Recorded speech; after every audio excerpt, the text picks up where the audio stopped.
Pick a direction in the solar system and you can get there. Point toward Mars and the math works. Point toward Jupiter, toward Saturn, toward the frozen edge of the Kuiper Belt, and engineers can build you a trajectory. The solar system is vast, but it is not closed. Missions have reached every planet. Probes have flown past moons, through asteroid belts, across the orbit of Neptune. We have put human-made metal in interstellar space. The solar system, in almost every direction you choose to look, is reachable in principle. But pick one specific direction. Point straight up, perpendicular to the flat disk that all the planets orbit in, and something strange happens. The math doesn't just get harder, it turns hostile. The physics that cooperate so generously when you want to travel sideways through the solar system becomes something almost punishing when you ask it to take you the other way. Up in the solar system is not simply a longer journey. It is a fundamentally different kind of problem, and most explanations of it stop well short of how deep that problem actually runs.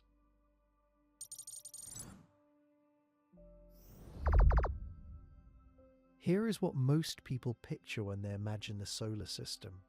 A glowing sun at the center, planets floating around it at various distances, more or less evenly spaced in every direction.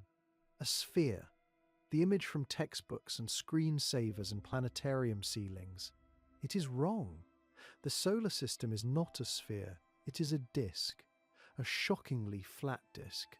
Mercury, Venus, Earth, Mars, Jupiter, Saturn, Uranus, Neptune, all of them orbit within a few degrees of the same flat plane. The asteroid belt is in that plane. The Kuiper belt is in that plane. Almost everything of significance in the solar system is arranged in a thin, spinning disk, like a vast, slow top that has been spinning for 4.5 billion years. If you compressed the sun to the size of a basketball and scaled everything, accordingly, the entire disk of planetary orbits would be thinner than a piece of paper. Up means out of that paper, perpendicular to it, off the disk and into the empty space above or below. And as soon as you point in that direction, something that was already difficult about space travel becomes something much closer to impossible. The difficulty is not like climbing a mountain. Climbing a mountain is exhausting, but every step is still moving you closer to the top. The difficulty of going up in the solar system is different in kind. The solar system was built by the physics of how it formed in a way that actively resists this direction of travel. The very forces that make it easy to orbit, easy to reach other planets, easy to use the gravity of one world to slingshot toward another, those same forces work against you the moment you try to leave the plane. It is not that the solar system ignores you when you try to go up. It pushes back. This starts to make sense when you realize that every spacecraft ever launched from Earth began its journey carrying something invisible, Earth's orbital velocity. Our planet moves at roughly 67,000 miles per hour, almost entirely sideways relative to the Sun, locked into the ecliptic plane. Every rocket that has ever left this planet inherited that velocity. It was already moving sideways before its engines ever fired. Getting anywhere in the solar system means managing that inherited motion, bending it, adding to it, trading pieces of it for speed in other directions. And there is a brutal equation, written down over a century ago, that governs exactly how much fuel that management costs.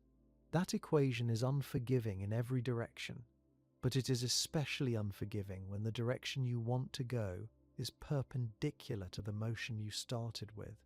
Changing your direction entirely, rather than simply adding to your speed, is one of the most expensive things you can ask a rocket to do. And going up means asking for exactly that. Not a small correction, a complete change of plane, fighting against the orbital mechanics that make every other direction in the solar system accessible. What emerges from all of this is a picture of a solar system that is not simply large and cold and hard to cross. It is structured. It has a grain, the way wood has a grain, and traveling with that grain is one thing. Traveling against it is something else entirely. The reasons are stranger and run deeper than almost anyone explains. The solar system is not a sphere. Most people picture it that way. A ball of space, planets drifting in all directions, the sun glowing at the center, while everything orbits in a loose cloud around it. That picture feels right. It matches the vague mental image most of us carry from school posters and documentary thumbnails. But it is almost completely wrong. The solar system is flat, extraordinarily, almost absurdly flat. It is a disk, thin, spinning, with the sun at its center, and almost everything in it orbits within that disk, moving in the same direction, in roughly the same plane, as though every planet agreed on a single set of rules before any of them formed. That flat plane has a name. Astronomers call it the ecliptic. It is defined by Earth's own orbit around the Sun, and it serves as the reference surface against which everything else in the solar system is measured. Mercury orbits close to the ecliptic, Venus orbits close to the ecliptic, Mars, Jupiter, Saturn, Uranus, Neptune, all of them orbit within a few degrees of the same flat plane. The asteroid belt sits in the ecliptic. Most of the known Kuiper belt objects orbit within it. If you compress the solar system down to a model the size of a dinner table, the planets would all be rolling around almost exactly at tabletop level, none of them more than a thumb's width above or below the surface. To understand why, you have to go back about 4.6 billion years to a time before any of this existed. The solar system began as an enormous cloud of gas and dust drifting through the galaxy. Cold, dark, and slowly rotating. Then something triggered a collapse, possibly a nearby supernova sending a shockwave through the cloud, and gravity took over. The cloud began to fall inward toward its own center. As it collapsed, the rotation that had always been there, faint and barely noticeable, began to matter. A spinning cloud that collapses gets faster as it shrinks, the same way a figure skater pulls in her arms and speeds up. And as it spun faster, the cloud flattened. Material moving perpendicular to the rotation got cancelled out. Particles collided, lost their out-of-plane motion, and settled into a disk. The stuff moving sideways in the direction of the spin kept going.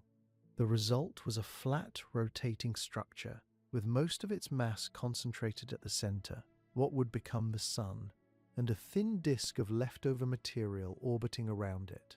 That disk is where the planets formed. That disk is why the ecliptic exists. The flatness of the solar system is not an accident or a coincidence. It is the direct physical consequence of how rotating gas behaves when it collapses under its own gravity. Now, here is where the definition of up becomes strange. On Earth, up is simple. It means away from the center of the planet. Stand anywhere on Earth's surface, point directly away from the ground beneath your feet, and that is up. Gravity tells you which way down is, and up is the opposite. Every person on the planet uses this definition without thinking about it. It works because Earth is round, because its gravity pulls toward one central point, and because that central point is always beneath you no matter where you stand. In the solar system, there is no equivalent. There is no surface to stand on. Gravity comes from every direction depending on which object you are nearest. The sun pulls everything toward its center, but the sun is a point in space, not a floor. Pointing away from the sun just means pointing away from the most massive thing nearby. That is one definition of up, radially outward from the sun, but it does not match what people usually mean when they imagine going up in the solar system. Going radially outward from the sun means going to the outer planets. That is just traveling away from the center of the solar system. That direction is hard, but it is the direction every spacecraft that has ever reached the outer planets has traveled. The genuinely strange direction, the one that this script is about, is perpendicular to the ecliptic, not away from the sun along the disk, but out of the disk entirely, upward in the sense of leaving the flat plane and climbing to a position where you are above or below it, looking down at the orbits of the planets the way you might look down at a map spread out on a table. That direction is what most people picture when they imagine going up in the solar system. And that direction is a fundamentally different kind of problem than any other direction of travel out here. The ecliptic is not perfectly flat. That point deserves to be made clearly. Mercury's orbit is tilted about 7 degrees from the ecliptic. Venus is tilted about 3 degrees. Mars a little under 2 degrees. These are small angles. They mean the planets do not orbit in a perfectly thin sheet. They wobble slightly above and below the plane as they travel. Earth itself is tilted on its axis relative to its orbit, which is why we have seasons. None of this destroys the ecliptic as a real structure. The plane is real. The disk is real. These small tilts are variations within a system that is, overall, strikingly flat and strikingly aligned. Then there is Pluto. Pluto's orbit is tilted roughly 17 degrees from the ecliptic, far outside the range of the main planets. Its orbit is also more elongated, more eccentric, crossing inside Neptune's path at its closest and swinging far out beyond it at its most distant. For decades after its discovery, Pluto's strange orbit was a puzzle. It hinted that objects outside the main disk, objects that had ended up with high inclinations and unusual paths, played by different rules. When astronomers later discovered thousands of other Kuiper Belt objects and found that the ones with high inclinations tended to behave differently from those hugging the ecliptic, Pluto's oddity started to look like a clue. Objects that are out of the plane are not just in a different location. They are in a different gravitational situation, shaped by different forces over different timescales. That is the foundation everything else builds on. The solar system formed flat. It has stayed flat because the physics that made it flat are still operating. The ecliptic is not just a reference line drawn on a star chart.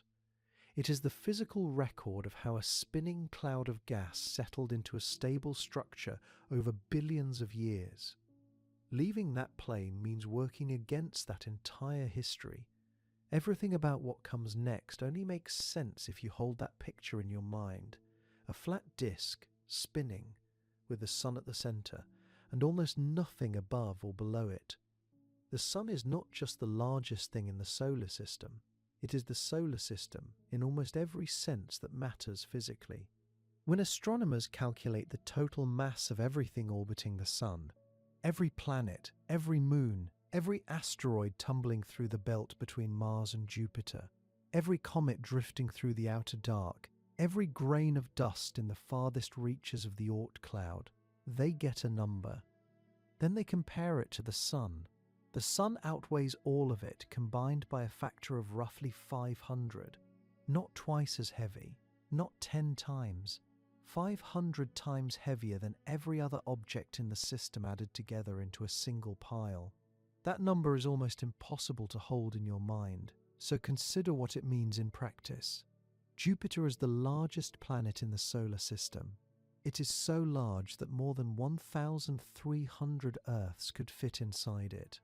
Jupiter is genuinely enormous by any measure a human can comfortably imagine. The Sun outweighs Jupiter by a factor of about 1,000. Jupiter is not even a rounding error. It is a rounding error's rounding error. Saturn, Uranus, Neptune, the rocky inner planets, the moons. When you add all of them to Jupiter's mass and compare the total to the Sun, you are still looking at something that the Sun overwhelms almost completely. The number 99.8% shows up in every textbook description of the solar system's mass budget. The remaining 0.2% is everything else. Every world ever visited by a spacecraft. Every place any human being has ever dreamed of standing. This mass is what produces the Sun's gravity. And the gravity is what keeps the solar system from flying apart. The Sun's gravitational reach extends billions of miles in every direction. Objects in the Oort cloud, so distant that the Sun looks like nothing more than a particularly bright star in their sky, are still gravitationally bound to it. They orbit on timescales so long that a single circuit around the Sun takes millions of years. The Sun holds on to them anyway. Gravity falls off with distance, but it never reaches zero. The sun's grip is vast. Here is where the picture gets stranger. The sun owns almost all the mass, but mass is not the same thing as motion. The planets don't just sit there being pulled toward the sun. They orbit. They move sideways. And the quantity that describes that sideways motion, angular momentum, is not concentrated in the sun at all. The planets, despite holding only a small fraction of the solar system's mass, carry somewhere around 98% of all its angular momentum. The sun, despite holding 99.8% of the mass, carries almost none of the angular momentum. This sounds like an accounting error. It is not. Angular momentum is a measure of spinning motion. It combines how fast something is moving, how heavy it is, and how far it is from the center of rotation. A spinning top has angular momentum. A planet moving in its orbit has angular momentum. The key property of angular momentum is that it is conserved. Once a system has a certain amount of it, that amount doesn't change unless something from outside comes in and pushes. The solar system formed from a rotating cloud of gas and dust roughly 4.6 billion years ago. That cloud had angular momentum before it collapsed. As it collapsed and the planets formed, the angular momentum didn't disappear. It distributed itself through the system in a specific way. The fast spinning stuff at the center became the sun, while the material that ended up farther out carried most of the rotational motion. The planets are moving sideways at tens of thousands of miles per hour, and they have been doing so for billions of years, and they are not going to stop. This is why the planets orbit instead of falling straight in. The sun is pulling every planet directly toward it right now. Constantly, without interruption, Jupiter is falling toward the sun at this moment. So is Earth. Every object in the solar system is in continuous free fall toward the sun. The reason they don't arrive is that they are also moving sideways fast enough that the ground, so to speak, keeps curving away beneath them. Earth is falling toward the sun while simultaneously moving sideways at roughly 67,000 miles per hour. The sun's gravity bends that sideways path into a curve. The curve closes on itself. That closed curve is what an orbit looks like. Strip away the sideways motion, and Earth would fall into the sun in a matter of months. That sideways motion is the angular momentum. It is baked into everything in this solar system. Everything that formed here, every rock, every planet, every spacecraft built on the surface of Earth, inherited that sideways spin as a starting condition. It was not a choice. It was simply what the solar system came with. Now consider what it means to go up, not toward the sun, not out into the distant dark in the same plane where the planets travel, but perpendicular to that plane, straight up and out of the flat disk where everything orbits. To do that, you need to change the direction of your motion. Right now, if you are sitting on Earth, you are moving sideways through space at 67,000 miles per hour, carried along by the same angular momentum that keeps the planet in its orbit. That is not optional motion. That is the motion your planet has, and you are on the planet, so it is your motion too. To go up, truly up, out of the ecliptic plane, you have to get rid of that sideways motion, or at least a very large portion of it, and replace it with motion in a different direction entirely. The angular momentum you carry is not helpful. It is the wrong kind of motion. Every bit of it that you haven't cancelled out is still pulling you around in the ecliptic plane, keeping you in the disk, making you orbit rather than climb. This is the thing that most explanations miss when they describe the difficulty of leaving the solar system's plane. People hear that it's a gravity problem. The sun is massive. The gravity is strong. Getting away from it requires energy. All of that is true. But gravity alone would be manageable in the sense that gravity weakens with distance. The farther you get from the sun, the less it pulls. If gravity were the only obstacle, the problem would get easier as you traveled. The angular momentum problem does not get easier. The sideways motion you started with is already in you when you launch. You have to cancel it with fuel or with a very clever trajectory, and the quantity you need to cancel is enormous. 4.5 billion years ago, a cloud of gas collapsed, and the rotation in that cloud got locked into the structure of everything that formed from it. The planets orbit because of that rotation. The ecliptic plane exists because of that rotation. And any spacecraft that launches from Earth today inherits that rotation instantly and completely, with no say in the matter whatsoever. You are not trying to escape a gravitational pull. You are trying to escape a spin that has been running for 4.5 billion years. Here is something that sounds wrong until you work through the math. Getting to Mars is relatively straightforward as space missions go. It takes months of travel time, careful trajectory planning, and a rocket capable of pushing a spacecraft out of Earth's orbit. But reaching the Sun, the enormous object at the center of our solar system, the thing our entire planet orbits, is far harder, roughly 55 times harder in terms of energy. Most people hear that and assume it's an error. The Sun is close. It is the biggest thing around. Gravity should be pulling everything toward it naturally. Yet sending a spacecraft into the Sun is one of the most expensive things we can attempt in the entire solar system. The reason comes down to a single fact about how Earth moves. Our planet is not sitting still relative to the Sun. It is screaming sideways at roughly 67,000 miles per hour, completing one full orbit every 365 days. That sideways motion is not incidental. It is the entire reason Earth doesn't fall into the Sun.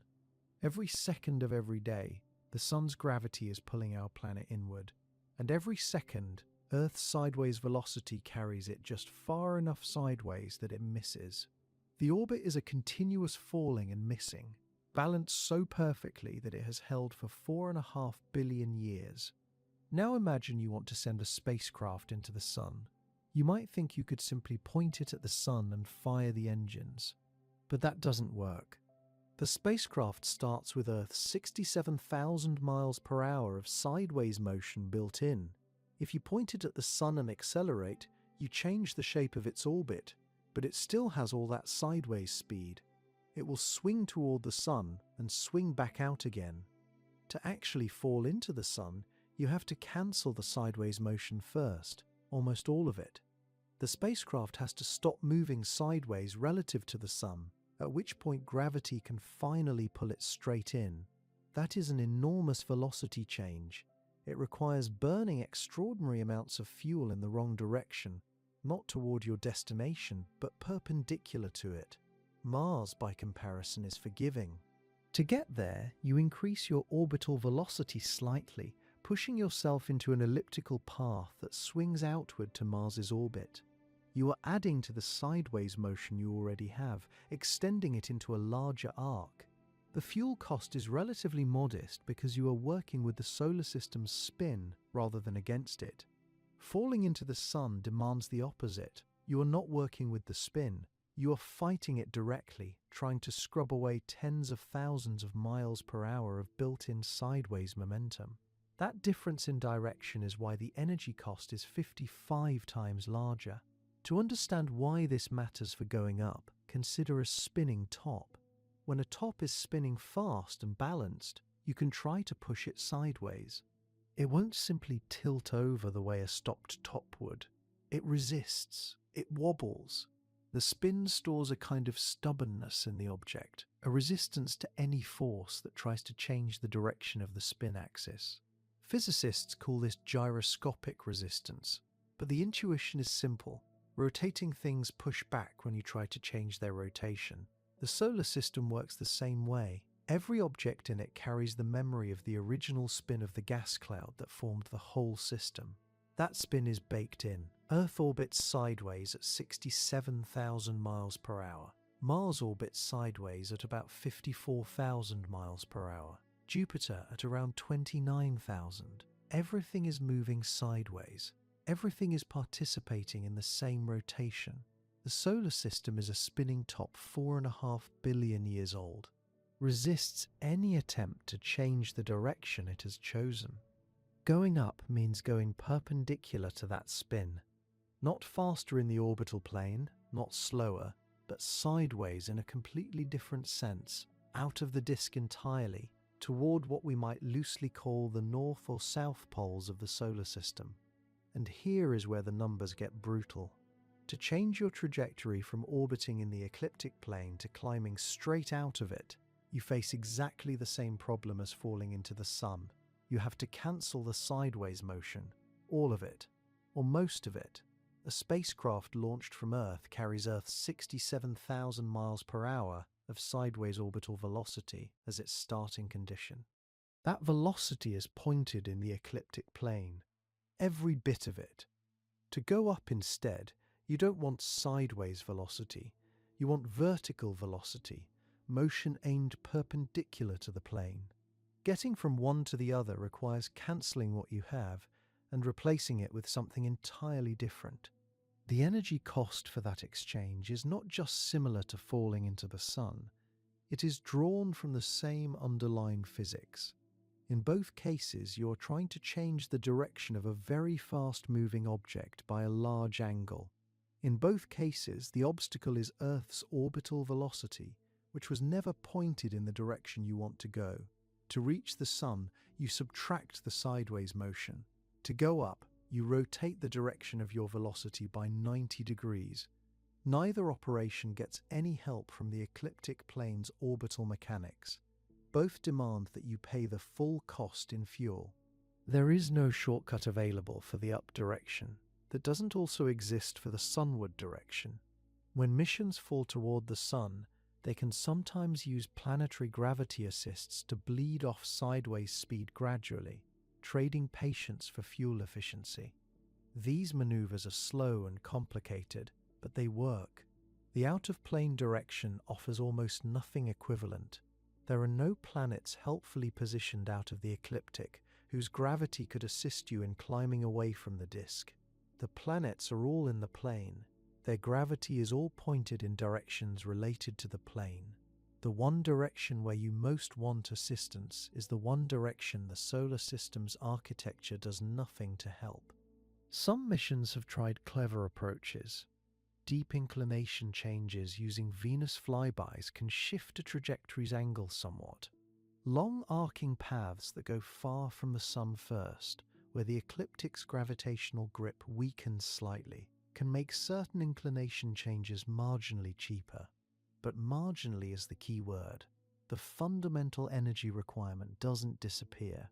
It gets slightly more manageable at the edges, slightly less brutal if you're willing to wait years for a planet to be in the right position. But it never goes away. The bill always comes. What makes this particularly striking is how invisible the problem is from the surface. Standing on Earth, you don't feel the 67,000 miles per hour of sideways motion. It feels like nothing. The planet isn't vibrating. There's no wind from it. But that velocity is there, carried in every atom of the ground beneath you, in the atmosphere above you, in the spacecraft sitting on the launch pad. The moment the spacecraft leaves Earth, it inherits the full velocity of Earth's orbit. That inheritance is generous when you want to go to Mars. It is a burden when you want to go anywhere that requires leaving the ecliptic plane. The velocity you need to cancel is the same velocity in both cases, and the bill comes due either way. The rocket equation was written down in 1903 by a Russian schoolteacher, and it has been humbling engineers ever since. Konstantin Tsiolkovsky never built a rocket.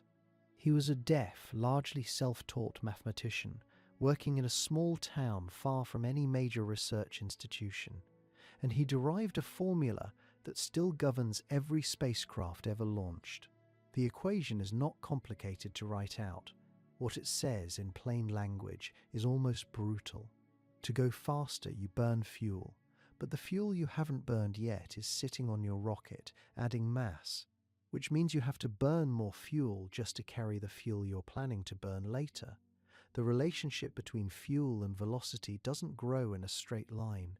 It grows exponentially. Every additional unit of speed you want costs more than the unit before it. Think of it this way. Suppose you need to reach a certain speed, and that requires carrying a certain amount of fuel. Now suppose you want to go twice as fast. You don't load twice as much fuel. You load several times more, because now you're burning fuel to accelerate the fuel you loaded before that. The weight stacks. The fuel budget compounds. Each layer of ambition requires you to feed a heavier and heavier base of propellant, and the rocket sitting underneath all of it has to be strong enough to lift every gram of it off the ground. This is what engineers mean when they call it the tyranny of the rocket equation. It is not a complaint about current technology. It is a description of how mass and momentum behave, and neither of those things is going to change. To make this concrete, consider what happens at launch. The space shuttle, which flew for 30 years and was one of the most sophisticated launch systems ever built, weighed roughly 4.4 million pounds at liftoff. The payload it delivered to low Earth orbit was about 53,000 pounds. The rest, more than 98% of the total mass, was structure, engines and propellant. Most of the rocket was fuel, and that was for low Earth orbit, a few hundred miles up, at speeds of roughly 17,500 miles per hour. That was the easy destination. The destinations that matter for this story are very different. Now consider what the numbers look like when you want to change your trajectory to leave the ecliptic plane. The previous section established that the velocity change required to go directly upward, perpendicular to the plane where the planets orbit, runs to tens of thousands of meters per second. The specific number depends on how steeply out of plane you want to go, but achieving anything approaching a true polar solar orbit requires a delta V on the order of 30 kilometers per second or more, above and beyond what you've already spent getting to Earth orbit. That is not a small number. Escaping Earth's surface requires about 11 kilometers per second. Going straight up through the solar system's plane from Earth orbit requires roughly 3 times that, with no gravity assists available to help, for reasons the next section will cover. Plug those numbers into the rocket equation. What comes back is a fuel fraction that approaches the total mass of the spacecraft. In some configurations, it exceeds it, which means the mission is mathematically impossible with chemical propulsion. You would need a rocket made almost entirely of fuel, leaving no room for the payload, the instruments, the communications equipment, or the structure holding everything together. This isn't an engineering shortfall that a smarter design would fix. It is the equation saying no. There is something worth sitting with here. The rocket equation is not a new discovery that engineers are still processing.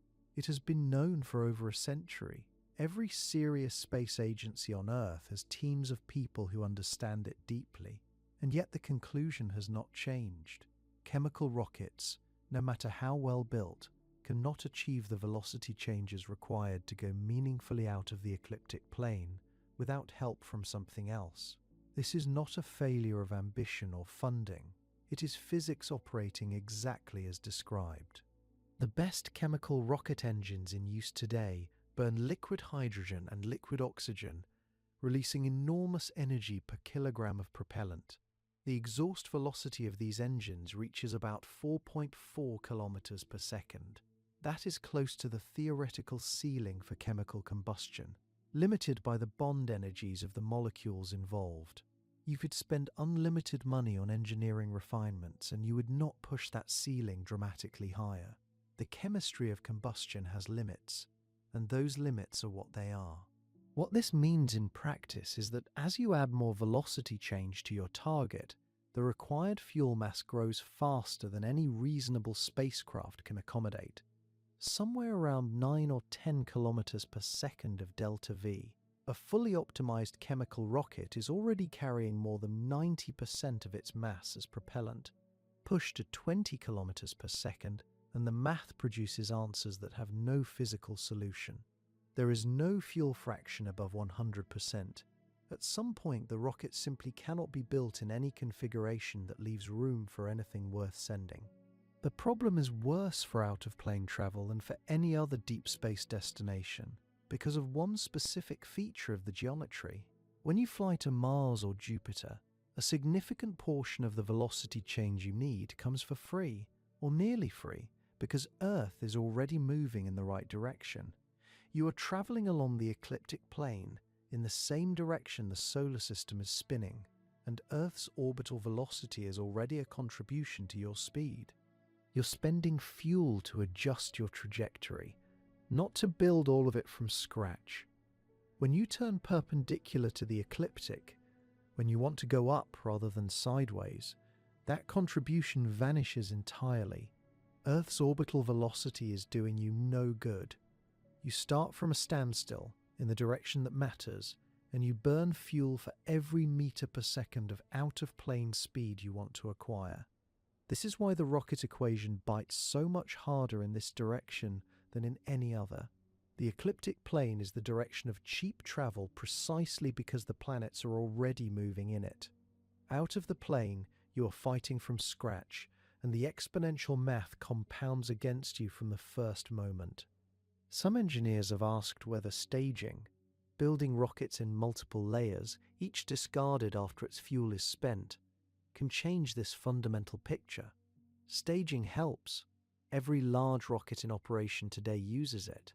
Dropping empty tanks and engines reduces mass at exactly the right moments in the flight, letting the remaining engines accelerate a lighter vehicle.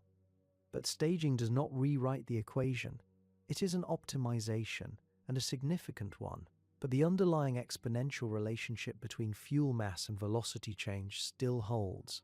A staged rocket pursuing an out-of-ecliptic trajectory still runs into the same wall, only a little farther along. The equation doesn't disappear. It waits. There is something almost stubborn about it. Scientists keep finding things worth studying above and below the ecliptic. Engineers keep wanting to go there. The equation keeps returning the same answer. And the deeper implication is worth stating clearly. This is not a problem that belongs on an engineering roadmap. It is not the kind of challenge that falls when funding increases or a new material is discovered. The tyranny of the rocket equation is a fact about momentum and mass, and it applies equally to any rocket, anywhere, built from any material, running on any chemical reaction that produces thrust by expelling mass. The only ways out of it involve changing the fundamental mechanism, abandoning chemical combustion, or finding another source of velocity that doesn't come from burning. NG fuel carried on the vehicle. Every mission that has ever gone fast enough to matter out there in the solar system has needed a different trick entirely. Every spacecraft that has ever traveled fast enough to reach the outer solar system has cheated, not in a way that violates physics, but in a way that sidesteps the brutal arithmetic of the rocket equation entirely. The trick has a name. Engineers call it a gravity assist, and without it, every mission beyond Jupiter would have required a spacecraft so massive and so fuel-heavy that no rocket ever built could have lifted it off the ground. Here is how it works.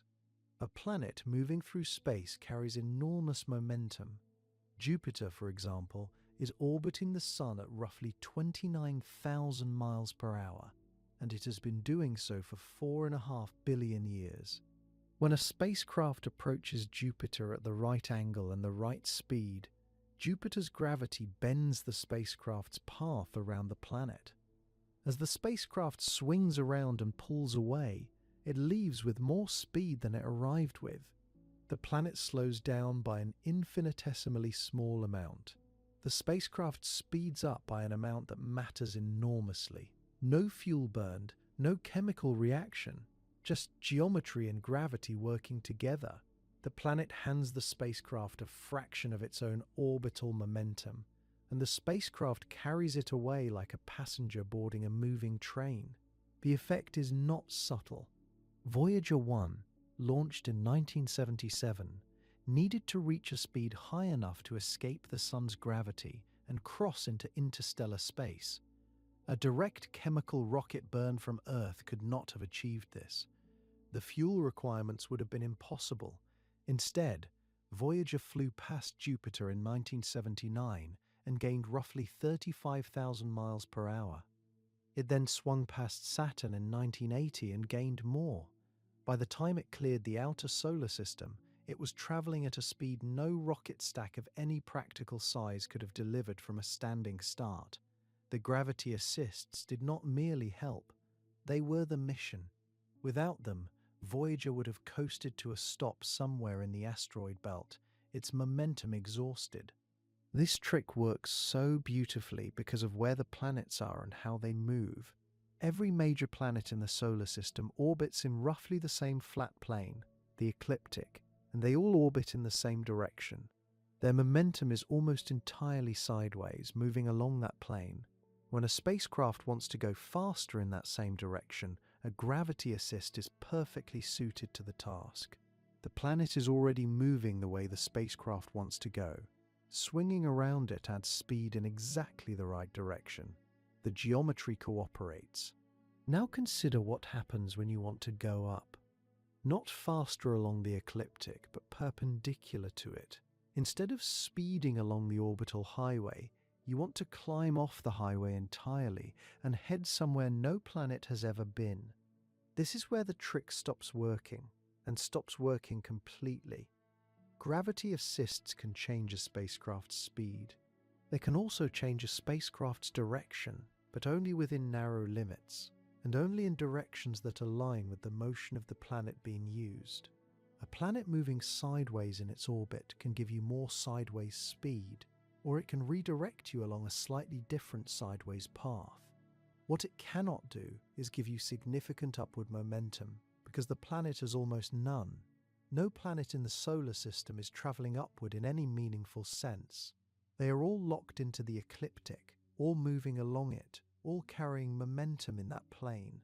Asking Jupiter to fling you perpendicular to its own orbit is like asking a freight train to throw you sideways off the tracks. The train's motion is entirely in one direction. It has nothing to offer you in the other. What engineers call an inclination change is the maneuver required to tilt your orbit relative to the ecliptic. Small inclination changes are expensive. Large ones are devastating. A 90-degree inclination change, which would take a spacecraft from an ecliptic orbit and redirect it toward a polar solar orbit, requires more velocity change than escaping Earth's gravity entirely. Escaping Earth from the surface requires roughly 11.2 kilometers per second. A 90-degree inclination change from Earth orbit requires something in the range of 42 kilometers per second of pure rocket thrust. No gravity assist can supply that. The planets cannot help. The spacecraft has to find that energy entirely on its own, burning fuel, fighting the rocket equation, running headlong into every problem described in the previous section all over again, and this time with no shortcut available. This is a genuinely strange situation. Gravity assists exist. They work. They have proven themselves on mission after mission over 5 decades of deep space exploration. They represent one of the most elegant solutions in the history of engineering. And yet they are completely useless for the specific problem of going up, because usefulness requires a planet moving in your direction, and no planet in the solar system is moving up. The architecture of the solar system accidentally created a tool that works brilliantly for every direction except the one that costs the most. There is something almost ironic about it. The same angular momentum that makes gravity assists possible in the first place is the angular momentum that makes them useless for inclination changes. The planets carry their enormous momentum in the ecliptic plane, and that momentum is what a spacecraft can steal. But the direction of that momentum is fixed. You cannot redirect a river by standing in it. You can only go where the water is going, and the water in the solar system is going sideways, always sideways, locked into its plane since before the Earth formed. Engineers have tried to find partial workarounds. The Ulysses spacecraft, launched in 1990, used Jupiter not to gain speed along the ecliptic, but to bend its trajectory dramatically upward relative to the ecliptic. Jupiter's gravity was powerful enough to achieve a significant inclination change, but only because the spacecraft flew an extremely carefully calculated path, approaching Jupiter at a specific angle designed to redirect rather than simply accelerate. Even this was only partially successful. Ulysses reached a high inclination, but not a true polar orbit. The fuel requirement to complete the remaining inclination change was still beyond what the spacecraft could carry. Jupiter did what it could. The geometry still ran out before the job was done. The deeper issue is that any gravity assist capable of producing a large inclination change requires an extremely close encounter with a very massive planet, approached from a very specific angle. Those angles are rare. Those alignments happen infrequently, and even when they happen, the inclination change achievable through a single flyby is a fraction of what a true polar trajectory demands. You would need multiple perfectly sequenced assists from planets that are not positioned to provide them, arriving in the right order at the right time in a chain of coincidences the solar system has no obligation to provide. It is worth sitting with that for a moment. The rocket equation makes going up expensive beyond the reach of chemical propulsion. Gravity assists, which rescued every ambitious mission that chemical propulsion alone could not accomplish, are structurally blind to the up direction. These two problems reinforce each other, the one trajectory problem where defeating the rocket equation matters most. The one direction of travel where you most desperately want help is the one direction the solar system's planets cannot give it to you. Voyager 1 launched in 1977 and has been traveling continuously ever since. It has not slowed down in any meaningful way. It has not stopped to refuel. It has not waited out a particularly difficult stretch of space before pressing on. For 46 years it has simply moved outward, carried by the velocity it built up during its planetary encounters in the late 1970s, and today it sits at roughly 160 astronomical units from the Sun. That is 160 times the distance between Earth and the Sun. No human-made object has ever gone farther. The number sounds enormous. It is enormous. But here is the thing worth sitting with for a moment. 160 astronomical units sounds like the outer edge of everything. It is not even close. The Oort cloud, the diffuse shell of icy bodies that marks the true gravitational boundary of the solar system, begins at roughly 2,000 astronomical units and extends outward to perhaps 100,000. Voyager 1 has covered less than 0.1% of that distance in 46 years of continuous travel. At its current speed of roughly 38,000 miles per hour, reaching the inner edge of the Oort cloud would take approximately 300 years. Reaching the outer edge would take tens of thousands. Let that sink in. The most distant object humanity has ever launched, traveling faster than any rocket fired from Earth's surface could achieve on its own, has barely scratched the surface of the solar system's full extent. The Sun's gravitational influence stretches so far and so deep that even Voyager, our greatest achievement of velocity, is still technically inside it.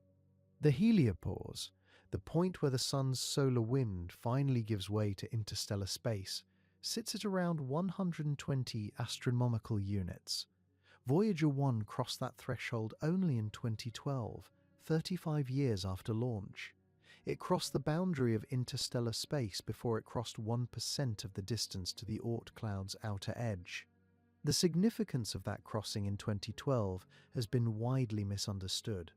Interstellar space, as the term suggests, refers to the space between stars, implying some kind of threshold of true departure. But the designation marks only a change in the immediate environment around the spacecraft, a point where interstellar particles begin to dominate over solar particles, where the character of the radiation environment shifts. The Sun's gravitational influence continues undiminished. Voyager 1 will never escape that pull, not truly. It will never venture beyond the solar system in any meaningful physical sense. The heliopause represents a kind of atmospheric boundary, but beneath that boundary, the sun's gravity still reigns supreme. Now consider how Voyager got there. The mission was built around one of the rarest opportunities in planetary science. Every 176 years, the outer planets align in a configuration that allows a single spacecraft to visit Jupiter, Saturn, Uranus, and Neptune in sequence, using each planet's gravity to accelerate toward the next. Engineers at NASA's Jet Propulsion Laboratory recognized in the 1960s that this alignment was approaching, and they designed the Voyager mission specifically to exploit it. The window was narrow. A few years earlier or later, and the trajectory would not have worked. The Grand Tour, as it became known, was not something that could be rescheduled. Voyager 1 flew past Jupiter in March of 1979 and stole a fraction of the giant planet's orbital momentum. Jupiter's gravity bent the spacecraft's path and flung it outward at a speed it could never have achieved through rocket thrust alone. Then Saturn, in November of 1980, did the same thing.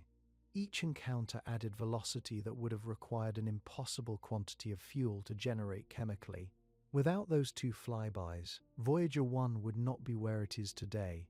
It would be somewhere out past the asteroid belt, still moving, but nowhere near the edge of the heliosphere. These gravity assists represented something extraordinary in space exploration. They demonstrated the elegant mathematics of orbital mechanics, the way that celestial bodies can be used as passive propulsion systems. The engineers who designed the Voyager trajectory understood that the solar system itself, properly approached, could do much of the work of acceleration. Jupiter and Saturn, those massive reservoirs of momentum, could transfer some of their orbital energy to a small spacecraft. The physics was elegant, the execution flawless. It was also profoundly unrepeatable.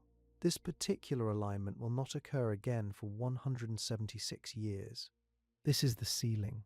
What Voyager achieved is the maximum that current engineering, the most favorable planetary geometry in 176 years and 46 years of continuous travel can produce.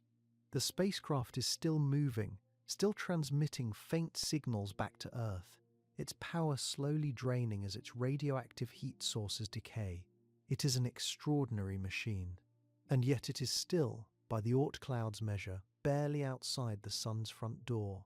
Now apply all of this to the question of going up.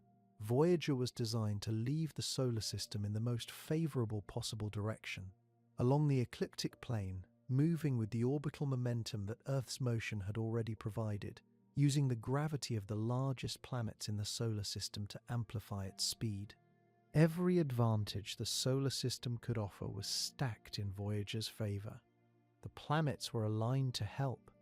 The trajectory was optimized over years of calculation. The timing was essentially perfect. A mission designed to leave the ecliptic plane rather than follow it would need comparable velocity. The physics does not care about your destination. The numbers required to travel significant distances in any direction are similarly brutal. But a mission going up would begin with none of the advantages Voyager had. The gas giants orbit in the ecliptic plane. Their gravity assists push spacecraft along the ecliptic plane. When you want to go perpendicular to that plane, Jupiter cannot give you the push you need in the direction you need it. The most powerful gravitational engines in the solar system are oriented precisely wrong for the direction of travel you are attempting. Saturn will not fling you upward. Jupiter's momentum is all sideways. So what remains? Chemical rockets alone, engineered thrust with no gravitational supplement. And as discussed, the rocket equation makes that prospect nearly impossible for the velocity changes required. You would need a spacecraft that was almost entirely fuel, leaving almost no room for instruments, communications equipment, or anything else that makes a mission scientifically meaningful. The mass fractions simply do not work. Voyager's trajectory was a gift from planetary geometry that will not come again for more than a century. The engineers who designed it knew that and used it perfectly. But even with that gift, even with 46 years of uninterrupted travel, even with Jupiter and Saturn lending their gravity to the effort, Voyager is still inside the solar system by any honest definition of where the solar system ends. It has crossed the heliopause, yes, but the sun's gravity still reaches it. The Oort cloud is still impossibly far ahead. A spacecraft aimed upward out of the ecliptic would face all of the same distances and all of the same gravitational resistance. It would do so without a grand tour trajectory, without a once per 176-year planetary alignment, without the passive assistance of the solar system's orbital structure. It would need everything Voyager needed and more. Without any of the tools that made Voyager possible, the Oort cloud would be just as far, the heliosphere would extend just as deep, the fuel requirements would be just as unforgiving, and the gravity assists that make the problem tractable in the ecliptic plane would simply not exist. Voyager represents the best we have ever done in the easiest direction under once in 176-year conditions, and it still hasn't cleared the sun's gravitational influence. In 1990, NASA and the European Space Agency launched a spacecraft with one specific goal: go above the sun. Not past it, not toward it along the familiar highway of the ecliptic plane, but above it. To look down at the sun's poles the way a satellite looks down at a city.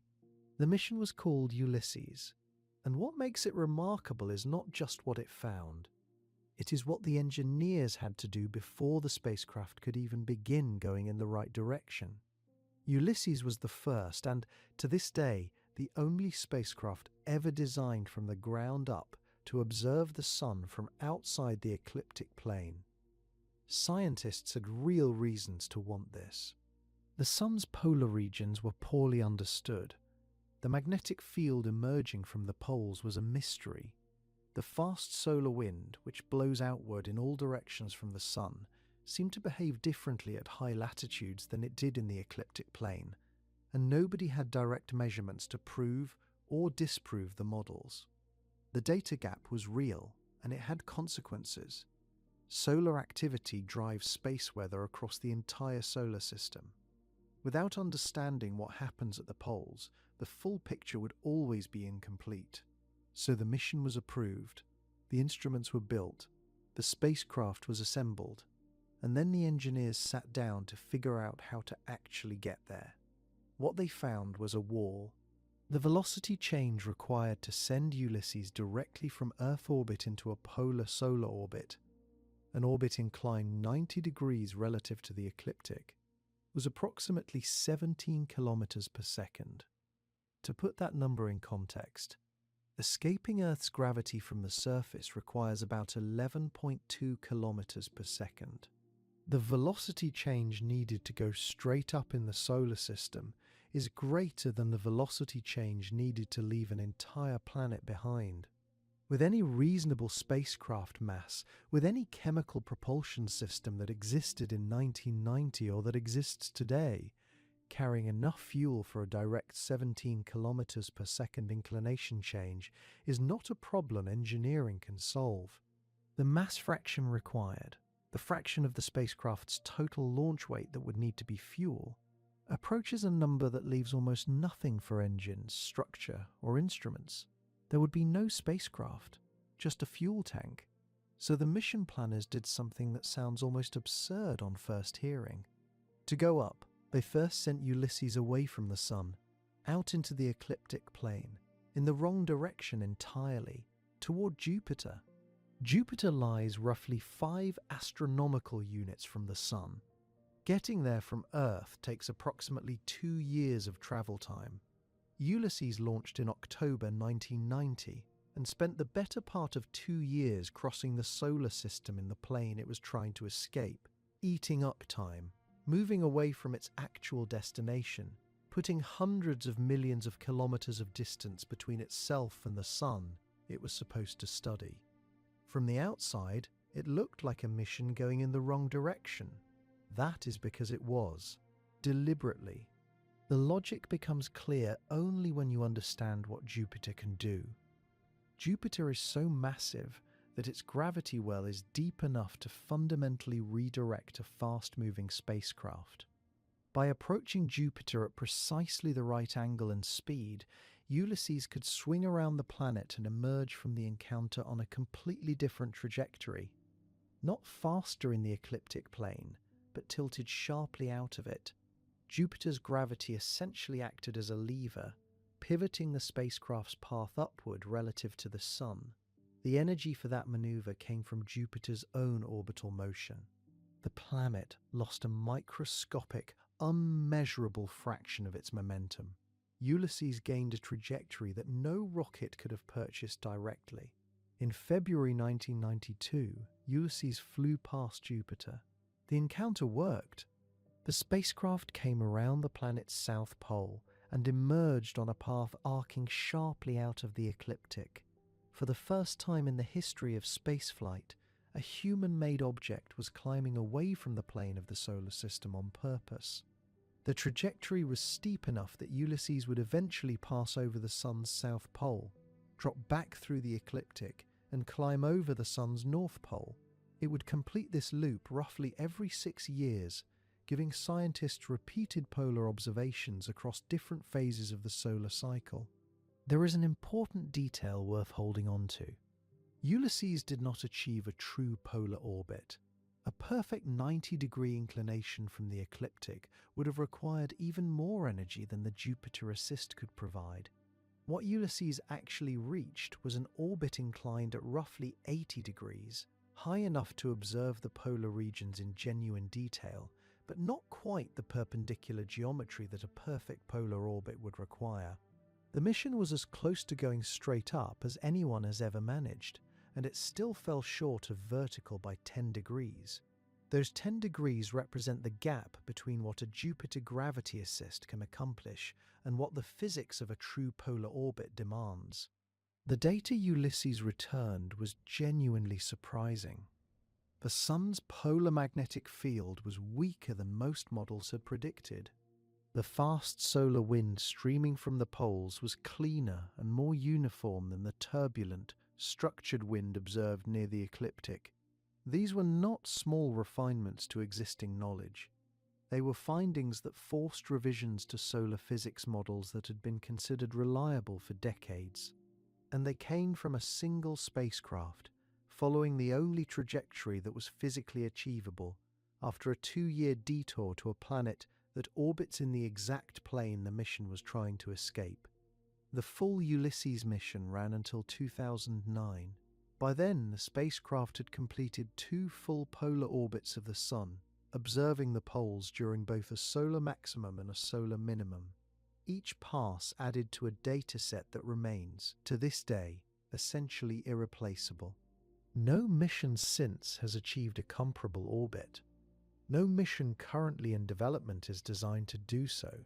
The trajectory that Ulysses flew was expensive to design, dependent on a specific planetary alignment, and stretched over nearly 2 decades of mission operations. Replicating it requires the same long detour to Jupiter, the same 2-year crossing of the ecliptic plane, the same patience. What Ulysses demonstrates, more clearly than any calculation can, is what it actually costs to go up in the solar system. Not in abstract delta V numbers, but in real mission architecture. You cannot go directly. You cannot carry the fuel. You must instead find the largest gravitational machine in the solar system, calculate an approach to the nearest meter, fly 2 years out of your way, and use a planet's own orbital momentum to push yourself sideways relative to the plane you were born into. And after all of that, you still only get to 80 degrees. This is not a failure of the Ulysses mission. It is a demonstration of extraordinary engineering under extraordinary constraints. The mission succeeded precisely because the team understood the physics well enough to recognize that a direct approach was impossible, and that the only viable path was indirect.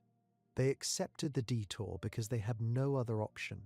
The spacecraft built specifically to go up had to go sideways for 2 years first, because there was simply no other way. The numbers behind going up are the kind that make aerospace engineers wince. Not because they are complicated. The math itself is fairly straightforward. What makes engineers wince is how clearly the numbers reveal the problem, and how little room they leave for optimism. There are no loopholes in these figures, no clever engineering trick that makes them look better on a second pass. The arithmetic of going up is clean, final, and brutal in a way that is worth sitting with for a moment. That is not a speed most people have an intuition for. A commercial airliner travels about 0.25 kilometers per second. A rifle bullet moves at about 1 kilometer per second. Earth's orbital velocity is 30 times that, sustained indefinitely, silently, simply because the sun's gravity and that sideways momentum have found their balance. Every spacecraft launched from Earth inherits that velocity as a starting condition. It comes with the address. Now the question of going up. A true polar solar orbit, one that crosses above the sun's north pole and below its south pole instead of circling around its equator, requires that your orbital plane be perpendicular to the ecliptic, 90 degrees away from where you started. The spacecraft that just left Earth is moving sideways relative to the Sun at 30 kilometers per second. To achieve a polar orbit, it needs to be moving straight up relative to the Sun's equatorial plane at a similar speed. Those two motions point in completely different directions. You cannot blend them. You cannot ease from one to the other. You have to cancel the motion you have and replace it with motion that points an entirely different way. This is where the number arrives. To change your orbital inclination by 90 degrees from Earth's orbital position, you need roughly 42 kilometers per second of delta V. Delta V is the measure of total velocity change a spacecraft's engines can produce. It is the budget you are working with. Spend it, and the mission ends. 42 kilometers per second is what going straight up from here costs. To understand how severe that figure is, consider some comparisons. Escaping Earth's gravity entirely from the surface requires about 11.2 kilometers per second. Getting from Earth orbit to a trajectory that reaches Mars takes roughly 3 to 4 kilometers per second of additional push beyond what you already have in orbit. Reaching Jupiter from Earth orbit, a journey across hundreds of millions of kilometers to the edge of the outer solar system, costs about 6 kilometers per second. Add those together. Mars and Jupiter together from Earth orbit costs somewhere around 9 to 10 kilometers per second. Going straight up out of the ecliptic plane costs more than 4 times that. It costs more than going to both destinations combined, with fuel left over for neither. The reason this scales so badly has nothing to do with distance. You are not trying to cover more ground. You are trying to undo something. Every meter per second of velocity you carry in the ecliptic plane is velocity pointed in exactly the wrong direction when you want to go up. It is not neutral. It is not available to be redirected cheaply. It has to be cancelled first, which costs fuel, and then replaced with velocity in the new direction, which costs more fuel. You are paying twice, and neither payment gets you closer to the sun or farther from it. The entire expenditure goes toward changing the angle. Think of it this way. A spacecraft moving at 30 kilometers per second sideways is not halfway to moving 30 kilometers per second upward. It is completely opposite. The two velocities do not add. They conflict. If you want to move purely upward at 30 kilometers per second, and you are currently moving purely sideways at 30 kilometers per second, you need to apply a velocity change of roughly 42 kilometers per second to convert one into the other. That figure comes straight from the geometry of the right triangle those two vectors form. It is not an estimate. It is not an approximation based on assumptions about engine efficiency. It is the minimum, derived from basic trigonometry, before any other factors are introduced. Other factors exist, of course, and they all make things worse. The delta V calculations above assume a clean direct burn at the right moment.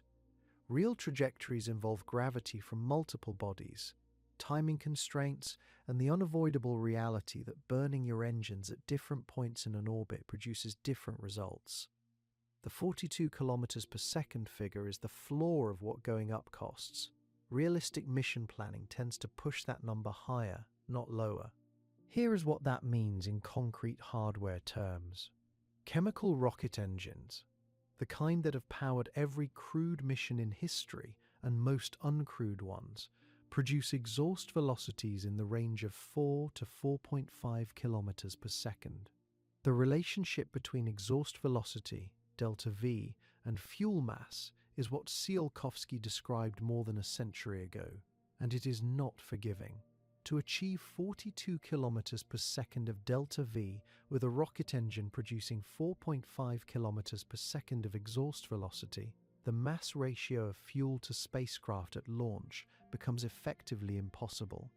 The spacecraft itself would need to be a vanishingly small fraction of the total launch mass. In practice, there is no room for instruments, structure, or any meaningful payload.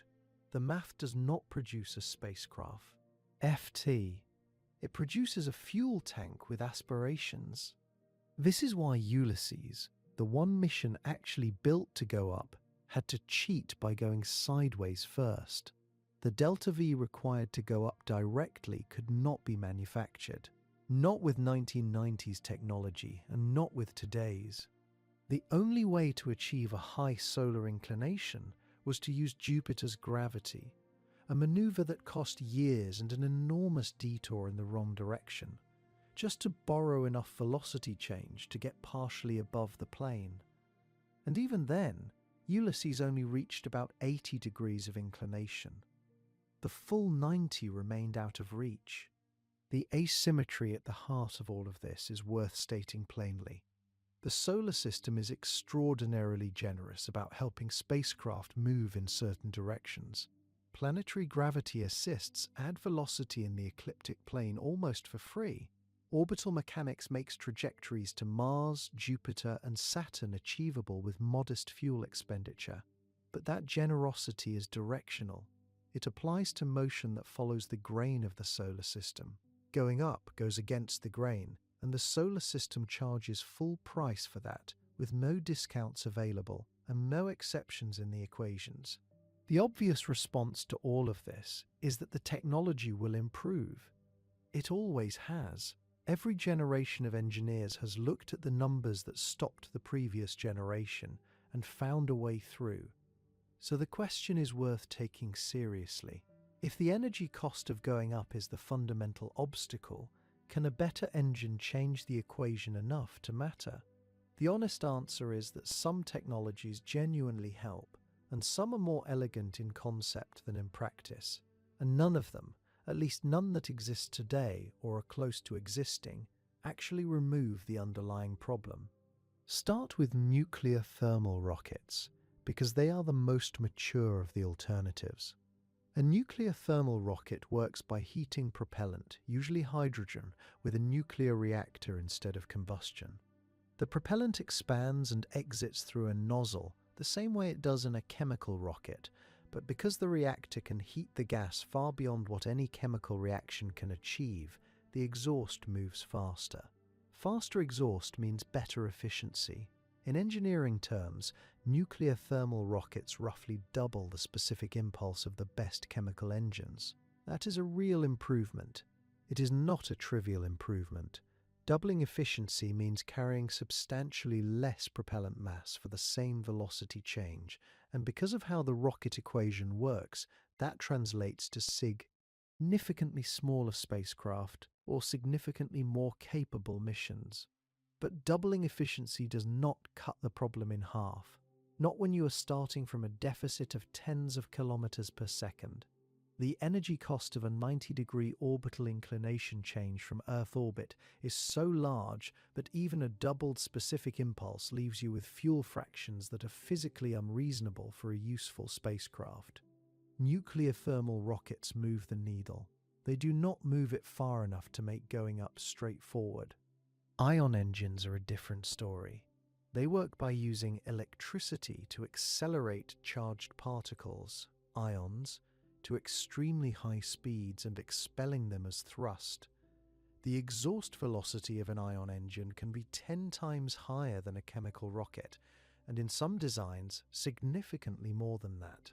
On paper, this sounds transformative, and in terms of efficiency, it genuinely is. The Dawn spacecraft used ion propulsion to orbit both Vesta and Ceres, two very different destinations in the asteroid belt, on a fuel budget that would have been impossible for a chemical mission. Ion engines have proven themselves on real missions. The problem is thrust. An ion engine produces roughly the force of a sheet of paper resting on your hand. The acceleration is real but almost imperceptibly slow, and for the kind of velocity change required to escape the ecliptic plane, a spacecraft running an ion engine would need to fire continuously for years, sometimes many years, before accumulating enough delta-V to matter. That is not a deal-breaker for every mission. Long-running ion drives are practical for slow, patient trajectories, but the power requirements are significant, and power in the outer solar system is itself a scarce resource. The further from the Sun you travel, the less solar energy is available to run the ion engine, which means the very region where you most want the thrust is the region where the engine runs weakest. Ion propulsion shifts the problem rather than solving it. Solar sails attract a certain kind of enthusiasm because they require no propellant at all. Sunlight carries momentum. A large, thin, reflective sail captures that momentum and converts it into a slow but continuous push. For some mission profiles, particularly in the inner solar system, solar sails are genuinely competitive. They have been demonstrated in space. The Japanese Icaros mission deployed a solar sail in 2010 and confirmed that radiation pressure propulsion works exactly as predicted. For going up, though, solar sails face two compounding problems. The first is that radiation pressure falls off with distance. At twice Earth's distance from the Sun, a solar sail gets roughly 1/4 the push it would receive at Earth's orbit. As a spacecraft tries to climb above the ecliptic and move farther from the Sun, the sail becomes progressively less useful at exactly the moment when you need it most. The second problem is directionality. A solar sail can be angled to catch sunlight in different ways, and skilled navigation can use this to maneuver, including some out-of-plane movement. But the force always originates from the direction of the Sun. Achieving the kind of large inclination changes required for a meaningful out-of-ecliptic mission using only solar pressure requires trajectory designs that are extraordinarily complex and timeframes measured in decades. Solar sails are elegant. They're not a shortcut to going up. Nuclear pulse propulsion is where the numbers finally start to look different. Project Orion, studied seriously in the late 1950s and early 1960s, proposed accelerating a spacecraft by detonating a series of small nuclear charges behind a massive pusher plate. The physics were not speculative. They worked. Theoretical performance figures for an Orion-class spacecraft were extraordinary. Specific impulse values 10 to 100 times higher than chemical rockets, and thrust levels that no other propulsion concept has ever matched. A spacecraft built on Orion principles could carry enough energy to make large inclination changes in years rather than decades, and to do so with a useful payload rather than a fuel tank with a postage stamp of science instruments attached. The 1963 partial nuclear test ban treaty ended serious development. Regulatory frameworks built since then make it essentially impossible to detonate nuclear devices in space under any near-term political reality. Orion remains the one concept in the historical record that could have genuinely made going up tractable with mid-20th century materials.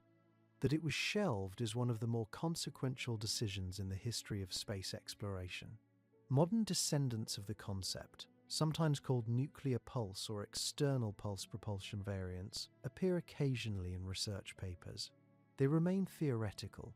Other concepts exist further out on the speculative horizon.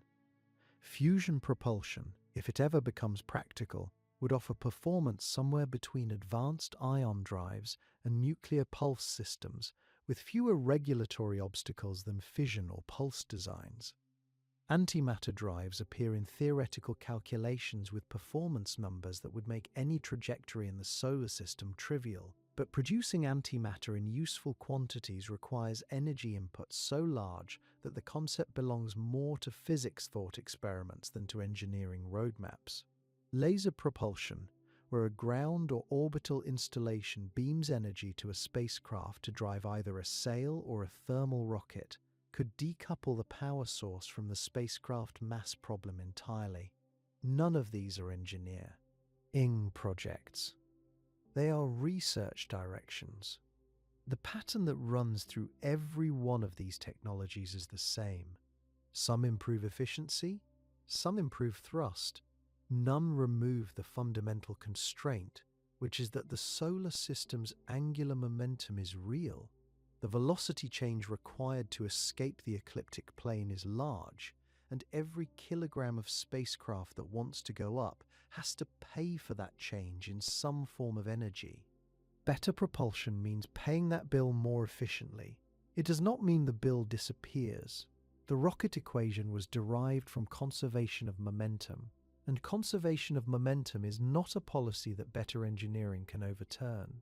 Better engines make the journey shorter and more survivable, but no engine currently in existence or on any serious drawing board removes the underlying energy cost of going up.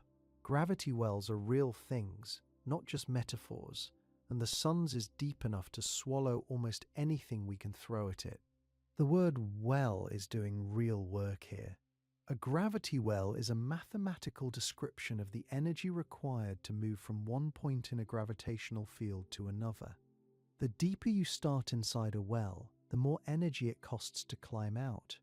Think of it as a bowl pressed into a rubber sheet, with the sun sitting at the lowest point. Everything around it curves inward. The steeper the curve where you're standing, the harder the climb. At Earth's distance from the sun, the curve is still severe. The numbers tell you exactly how severe. A spacecraft sitting at Earth's orbital distance, not orbiting Earth, but simply sitting still at that distance from the sun, would need to reach roughly 42 kilometers per second to escape the sun's gravity entirely. That is not 42 kilometers per second on top of something else. That is the raw speed required to climb out of the sun's gravity well from that position. It is faster than any human-built object has ever traveled under rocket power alone. The number alone should give some sense of what is being asked. Here is where the orbital velocity question becomes important. Earth is not sitting still at its distance from the sun. It is moving sideways at about 30 kilometers per second, constantly falling around the sun in an ellipse rather than falling into it. That sideways velocity is not wasted. When a spacecraft launches from Earth and wants to escape the sun's gravity by moving outward, that 30 kilometers per second is already pointing in roughly the right direction. It counts towards the escape budget.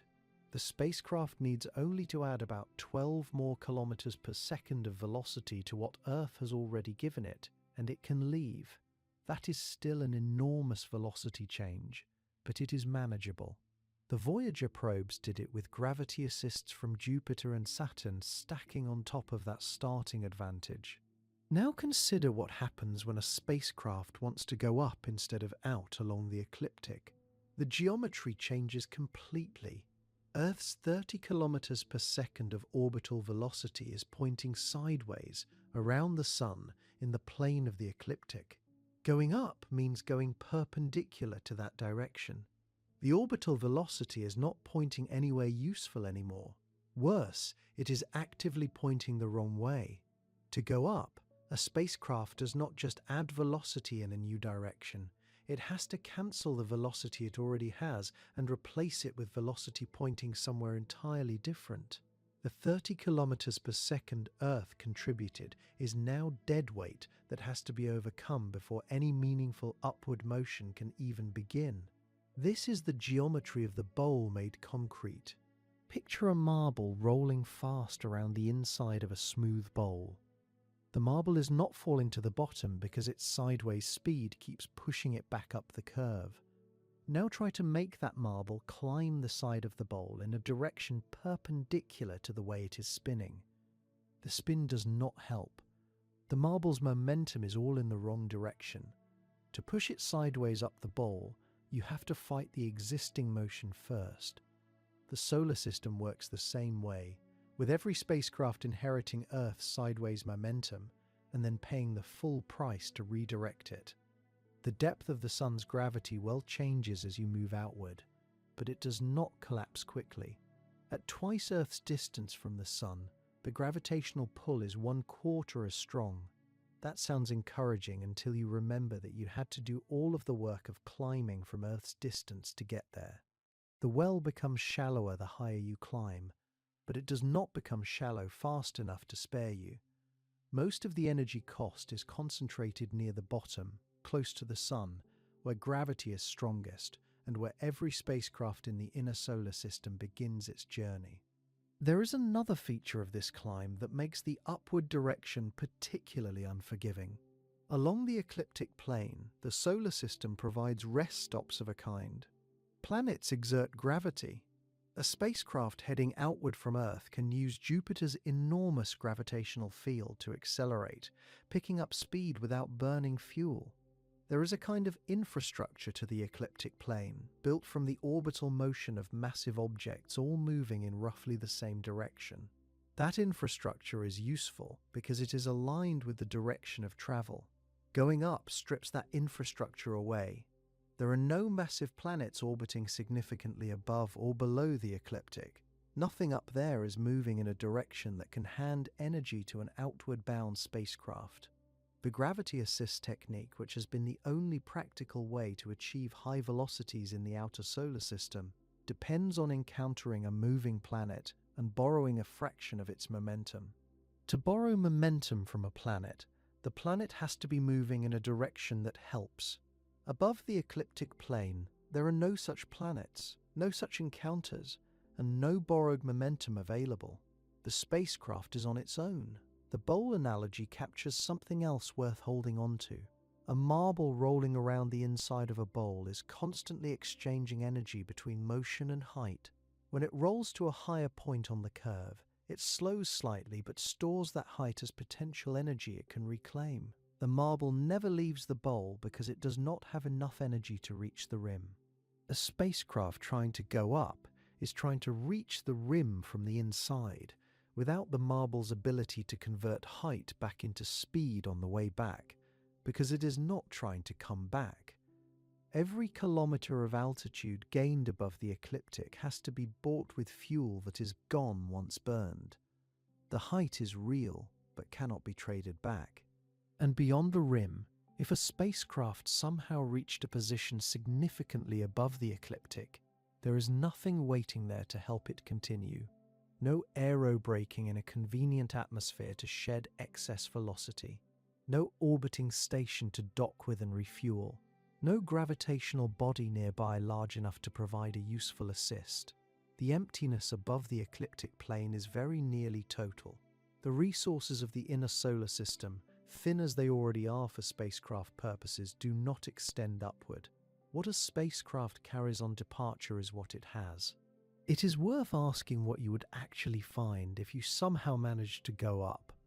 The question sounds simple. The answer is revealing in a way that goes beyond just cataloguing objects. What you find above and below the ecliptic is mostly nothing, not the interesting kind of nothing that conceals hidden structure, but the expected kind, the nothing that tells you the solar system has spent billions of years sweeping the region clean of anything substantial and leaving the rest where it started. Start close in and work outward.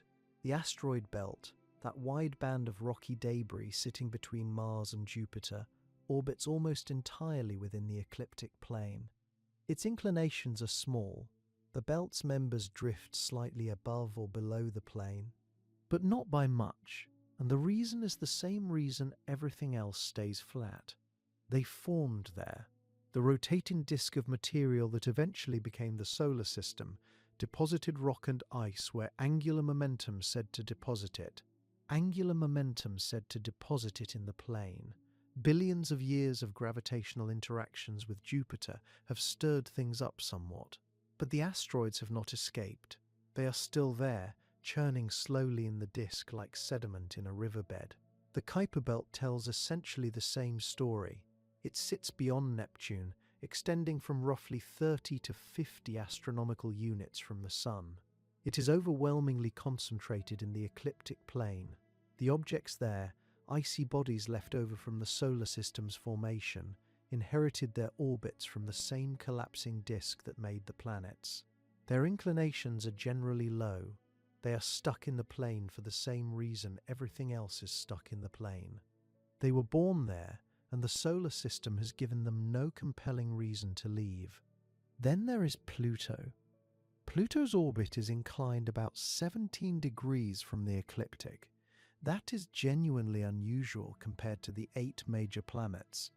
For a long time, this inclination was part of the evidence that Pluto was a different kind of object, something that didn't fit neatly into the planetary family portrait. 17 degrees is not perpendicular to the ecliptic. It is not even close.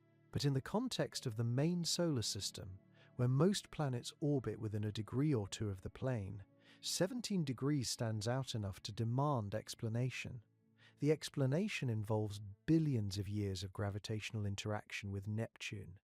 That gradually nudged Pluto into a resonant orbit that wobbles noticeably above and below the plane over long timescales. Not a fast process, not a process anyone could replicate intentionally. Some asteroids and comets achieve much higher inclinations than Pluto. There are asteroids in what are called highly inclined orbits, some approaching 90 degrees from the ecliptic, effectively traveling perpendicular to the solar system's main disk. Some comets come screaming through the inner solar system from directions that are almost completely out of plane. These objects exist, and they are real, but they share 3 characteristics worth noting.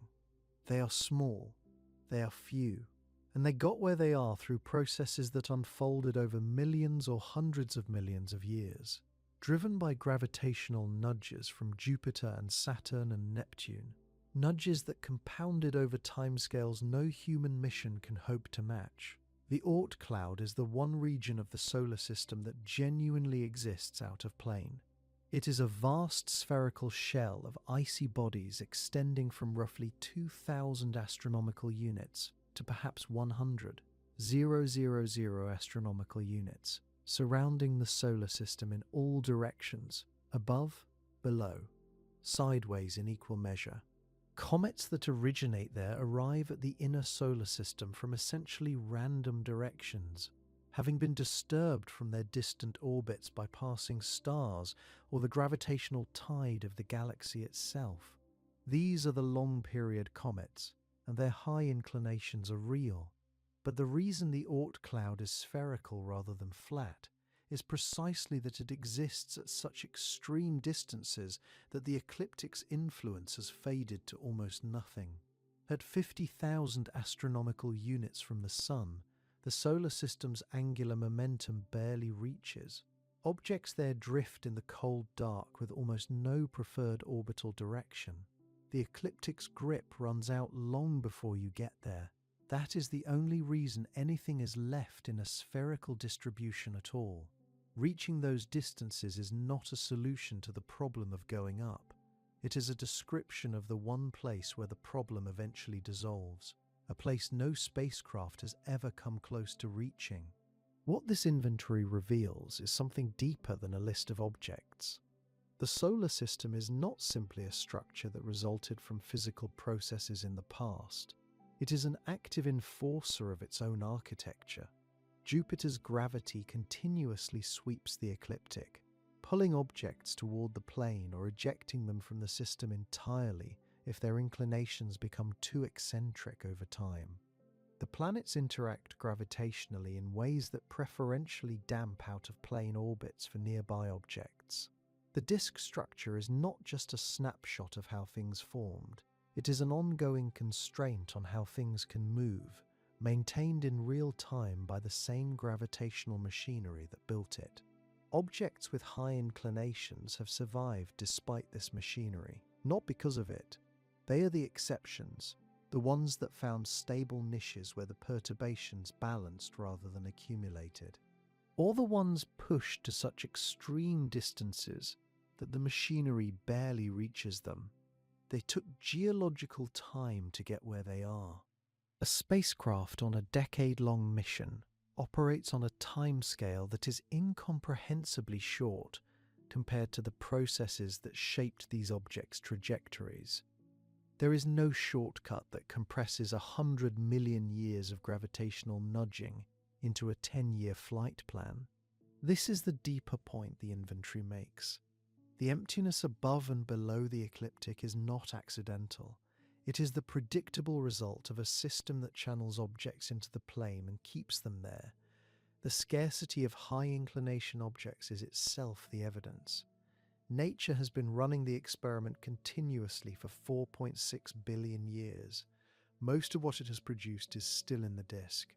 Everything that ended up outside the ecliptic got there because billions of years of gravitational nudging eventually pushed it there, a process that has nothing useful to offer a spacecraft on a decade-long mission.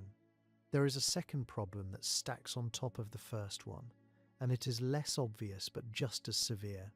Everything covered so far has been about momentum and velocity, and the brutal arithmetic of changing direction in space.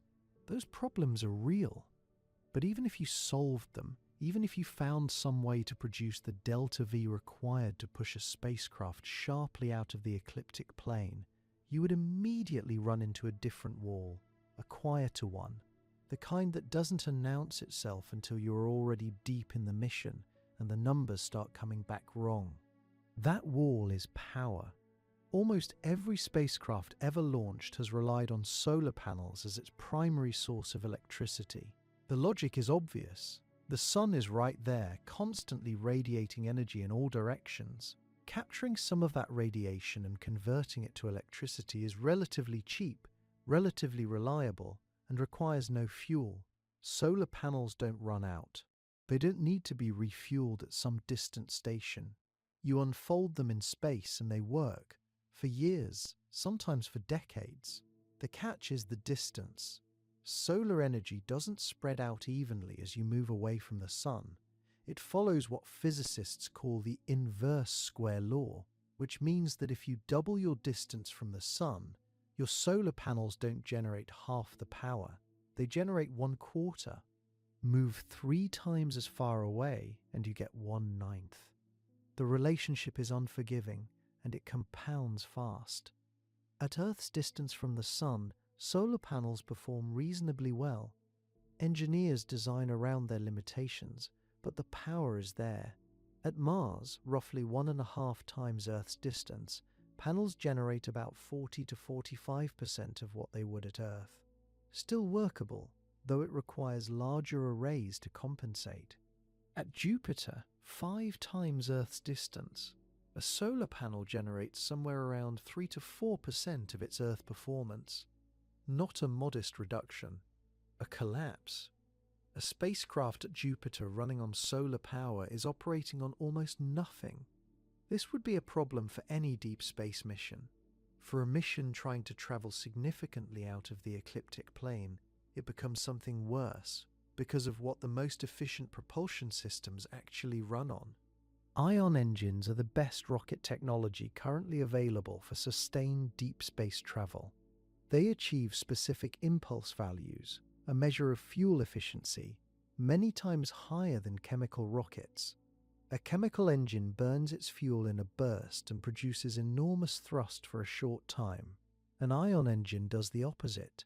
It accelerates ions of xenon gas using electromagnetic fields and ejects them at extremely high velocities, producing very gentle but continuous thrust over months or years. The efficiency advantage is significant enough that ion engines have become standard on missions where fuel mass is the limiting factor.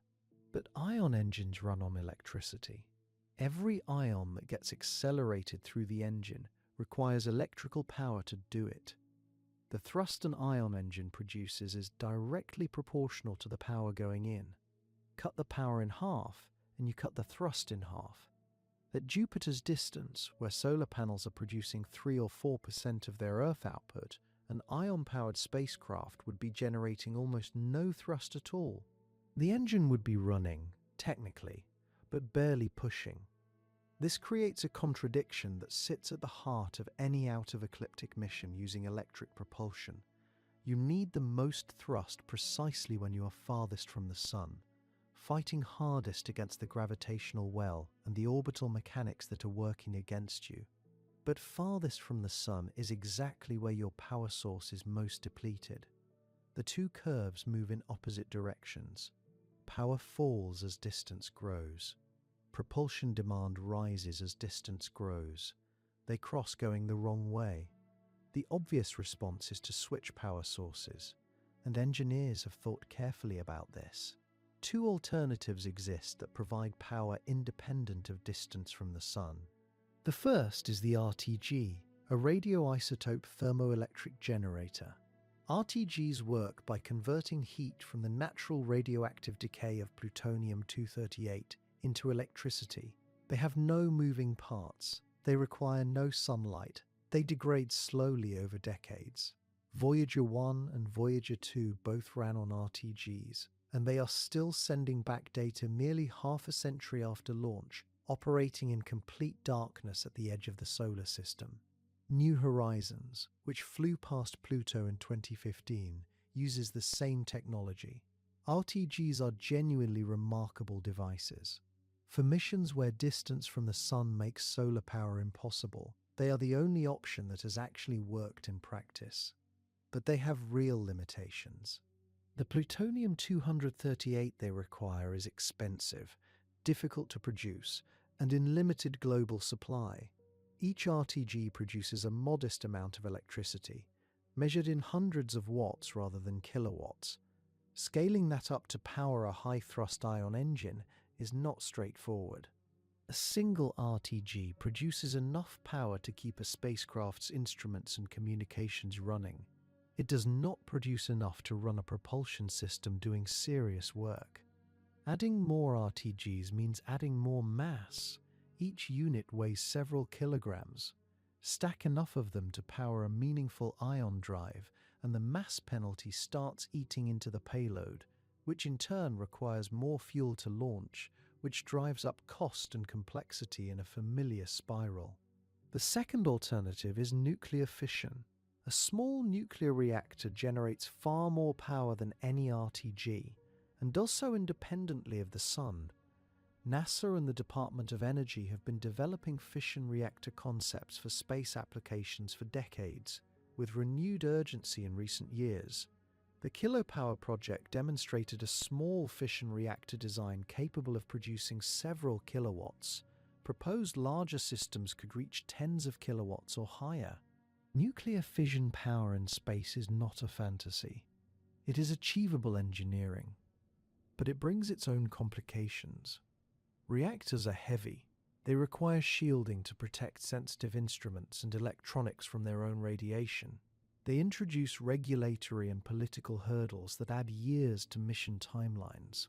A spacecraft carrying a nuclear reactor requires different launch procedures, different safety analyses, and international agreements that take time to negotiate. None of these are impossible obstacles, but none of them are trivial either. And even a reactor producing tens of kilowatts of power is still limited compared to what large solar arrays produce when close to the Sun. High-powered ion propulsion systems designed for use near Earth operate at power levels that a deep space nuclear reactor cannot easily match. The performance gap narrows compared to a solar-powered system at Jupiter's distance, but it does not close entirely. What this means in practice is that any spacecraft attempting a serious out-of-ecliptic trajectory faces a power budget that constrains its propulsion at every stage of the journey. If it uses solar panels, it loses thrust as it moves outward. If it uses nuclear power, it carries the mass and complexity of a reactor, which reduces the fuel or payload it can bring. Either way, The propulsion system is compromised at precisely the moments the mission is most demanding. The propulsion problem and the power problem are not the same thing, but they feed each other in ways that are difficult to separate. A mission that needed less delta V could manage with less power. A mission with more power could afford more thrust and accumulate velocity more efficiently. Tie them together in the specific geometry of leaving the ecliptic plane, and they become a compound constraint, each one making the other harder to solve. Your power source and your propulsion needs move in opposite directions as you try to go up, and the gap between them opens up faster than most people realize. Even if you solved the fuel problem tomorrow, there is still the matter of time. The Voyager probes are the fastest objects humanity has ever sent anywhere. Voyager 1 launched in 1977 and has been traveling continuously for more than 4 decades.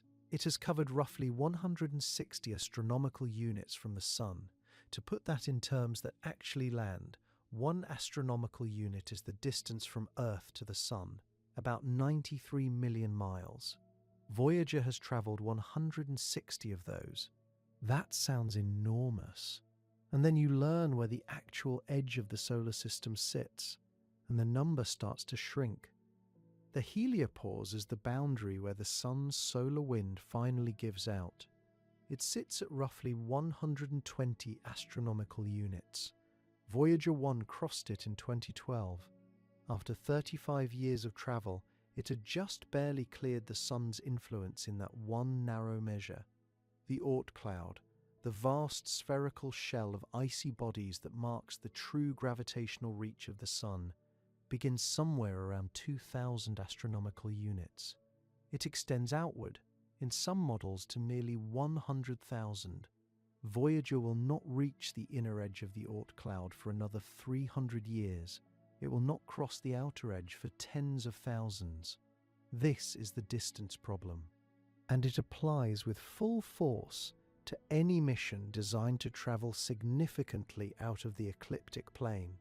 A spacecraft trying to achieve a meaningful out-of-plane perspective on the solar system, not just a few degrees above the ecliptic, but genuinely above it, with clear sightlines to the Sun's poles and the structure of the heliosphere, needs to cover enormous distances before the geometry works in its favor. At current technology levels, achieving even a moderately high solar inclination orbit takes longer than a human career. The proposals are real. The timelines are brutal. 30-year mission durations appear in serious scientific literature without apology. 40-year timelines are discussed at conferences. Some concepts reach 50 years.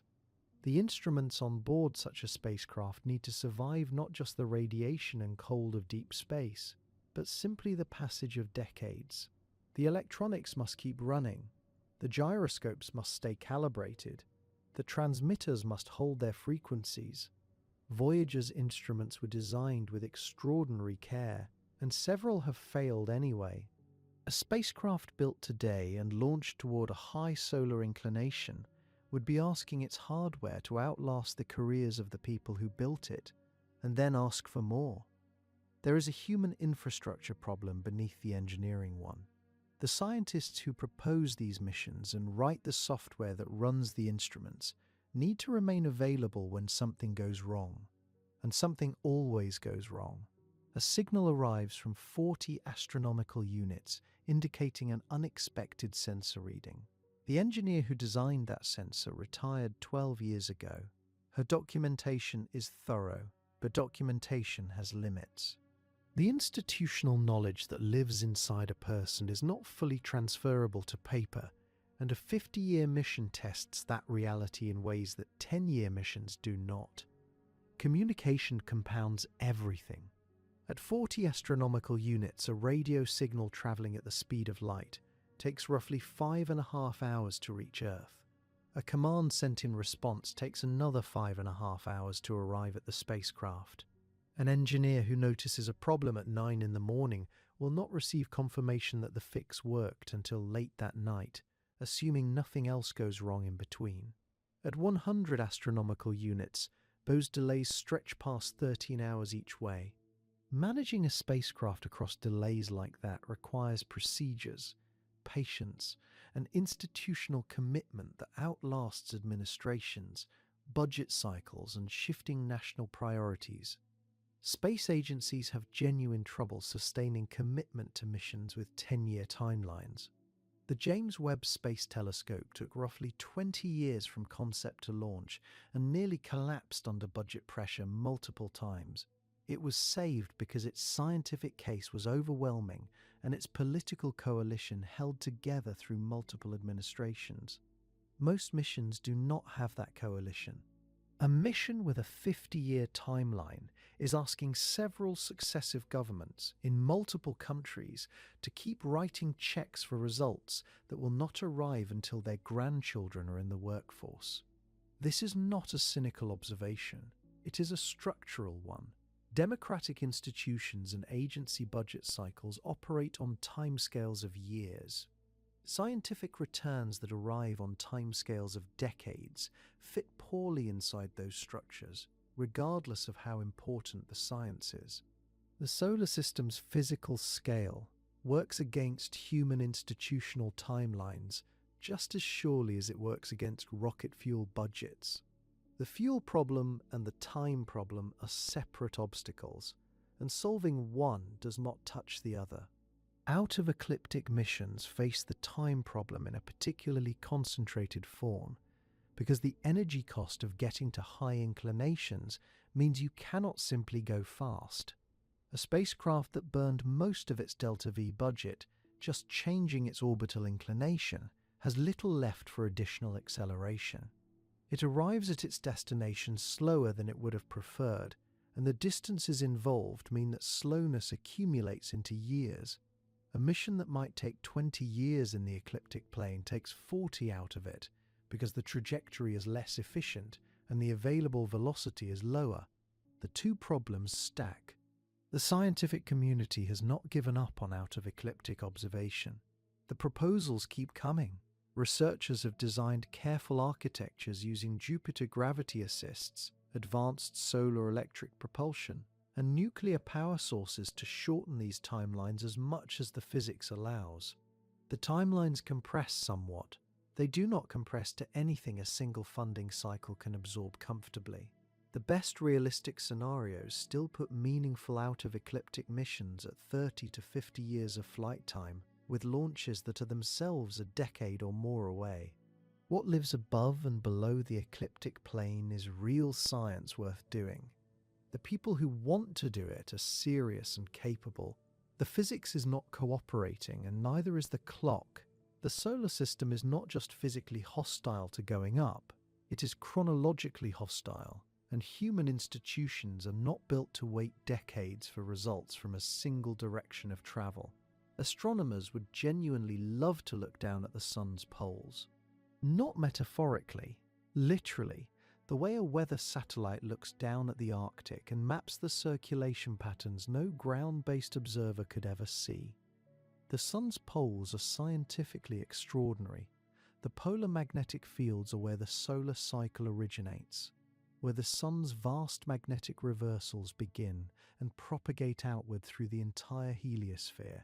The fast solar wind, the stream of charged particles that fills the entire solar system, pours out of the polar regions cleanly and at high speed. Nobody has ever watched it emerge from directly above. The structure of the heliosphere above and below the ecliptic plane is known almost entirely from models.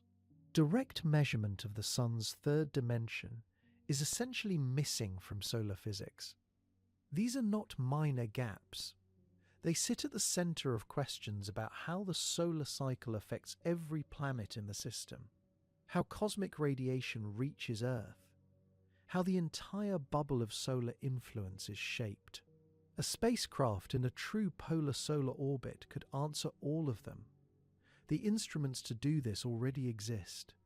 The scientific case has been built over decades, and the physics still makes it nearly impossible. Start with what the mission would actually require.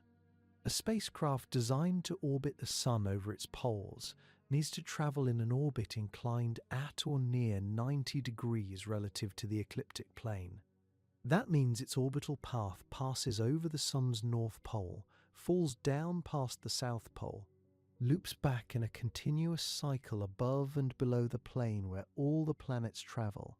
From that vantage point, it could watch the polar magnetic fields directly, measure the solar wind at latitudes no instrument has ever sampled, map the heliosphere's structure in all three dimensions. The scientific return would be enormous. The cost to get there in velocity terms is staggering. The number that matters most in orbital mechanics is delta V, the total change in velocity a spacecraft needs to achieve its final orbit. To place a spacecraft into a 90-degree polar solar orbit from Earth, the required delta V runs to somewhere between 30 and 35 kilometers per second, depending on the exact orbit. To put that in context, escaping Earth's gravity from the surface requires about 11.2 kilometers per second. Reaching Mars from Earth orbit requires roughly 3 to 4 kilometers per second more. Reaching Jupiter from Earth orbit takes about 6 kilometers per second of additional velocity change. A true polar solar orbit costs more than all of those combined, several times over. Chemical rockets, the technology that has launched every spacecraft in history, reach their physical limits far short of this number. The best chemical propulsion systems can deliver a delta V of perhaps 8 to 10 kilometers per second for a reasonably sized payload before the fuel fraction consumes the entire spacecraft. There is no configuration of chemical rockets that gets a meaningful scientific payload into a 90-degree solar orbit directly. The math does not close. The only realistic path anyone has found follows the approach Ulysses took in 1990. To reach a high-inclination solar orbit at all, Ulysses had to travel outward first, to Jupiter, roughly 5 astronomical units from the Sun, in the wrong direction in the plane of the ecliptic. Jupiter's gravitational field then flung the spacecraft up and over the solar poles in a high-inclination trajectory. The detour to Jupiter was not a choice. Without it, the mission could not have been done. Even with the Jupiter gravity assist, Ulysses only achieved an inclination of about 80 degrees, not the full 90 of a true polar orbit. It passed over the poles at high latitude, close enough to make extraordinary measurements, but still not directly above. The gravity assist brought enormous delta V for free, and it still wasn't enough for perfection. A modern mission attempting to improve on Ulysses would face the same fundamental constraint. The architecture would have to begin with a Jupiter trajectory. That means roughly 2 years of cruise time, just to reach Jupiter. From Jupiter, the spacecraft falls back toward the Sun in its high-inclination arc. That takes another year or two before it reaches the inner solar system. By the time the spacecraft is making polar measurements, 4 or 5 years have already elapsed since launch. The spacecraft needs to survive that entire transit while carrying instruments that work at close solar distances and endure the radiation environment near Jupiter. Power must be available throughout, which at Jupiter's distance means solar panels are nearly useless. The spacecraft needs to carry its own power source. That adds mass, which increases the fuel required at launch, which makes the entire mass budget harder to close. Push toward a true 90-degree orbit, and the problem compounds. To go from Ulysses' 80 degrees to a full polar orbit requires additional delta V that the Jupiter gravity assist cannot fully provide. Researchers have studied solar orbit maneuvers, firing a rocket engine at the closest possible approach to the Sun, where the Sun's gravity multiplies the effectiveness of the burn dramatically. This technique could theoretically make the remaining delta V achievable, but it requires a spacecraft capable of surviving extremely close solar passes. Firing an engine in one of the harshest radiation environments in the solar system at exactly the right moment in the trajectory. The engineering margins are brutal. No mission has ever attempted it. No mission in the current planning pipeline is designed to attempt it. The closest anything has come is the Parker Solar Probe. That approaches the Sun on an ecliptic orbit, not a polar one. is not carrying the propulsion system needed for inclination changes. The scientific community has not stopped wanting this mission. Proposals for follow-on polar solar orbiters have appeared repeatedly over the past 30 years. Each time, the analysis arrives at the same conclusion. The delta-V requirements push chemical propulsion past its limits. Nuclear propulsion would help, but raises mass and regulatory complexity. The mission timeline stretches past a decade just for the basic trajectory. The total cost exceeds what any single space agency has been willing to commit. The physics is consistent. The answer has not changed. The science is compelling. The instruments exist. The physics still says no, at least for now. For any reasonable definition of a mission that could actually be funded and launched. The solar system is extraordinarily good at keeping things where they are. This is not an accident. It is not a coincidence of geometry. It is the result of a physical process that has been running continuously for 4.5 billion years, sorting, grinding, and shepherding everything in this system into one preferred direction of motion. The ecliptic plane is not just where things happen to be. It is where the solar system insists things stay, and it enforces that insistence through gravity, angular momentum, and time in ways that are almost biological in their thoroughness. Think about how the system handles an intruder. Long-period comets fall in from the Oort cloud on steep, tilted trajectories, arriving from all directions, cutting across the ecliptic at wild angles. These are objects that started life far enough from the sun that the ecliptic's grip was loose. When they dive inward, they bring their high inclinations with them. But then something systematic begins. Jupiter, Saturn, and the other giant planets tug on them with each passing orbit. Some of those tugs add energy, flinging the comet out of the solar system entirely. Others subtract energy, tightening the orbit, pulling it closer to the ecliptic plane.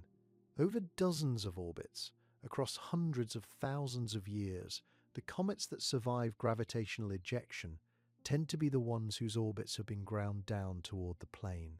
The solar system is not neutral about inclination. It selects against it. Objects that persist here do so because they have been brought into alignment. This is the trap working. It does not need walls. It does not need active mechanisms. It works through the accumulation of small gravitational nudges applied over geological time, each one too small to notice, all of them pushing in the same direction. The ecliptic plane is not just a description of where things are. It is an attractor, a preferred state that the solar system steers toward naturally, constantly, without pause. Now consider every object that has ever been launched from Earth. Each one of them started with the same inheritance. Earth moves at roughly 30 kilometers per second around the Sun. That velocity is purely ecliptic plane velocity, sideways, flat, locked into the disk. When a spacecraft launches from Earth, it carries that motion with it as a starting condition it cannot refuse.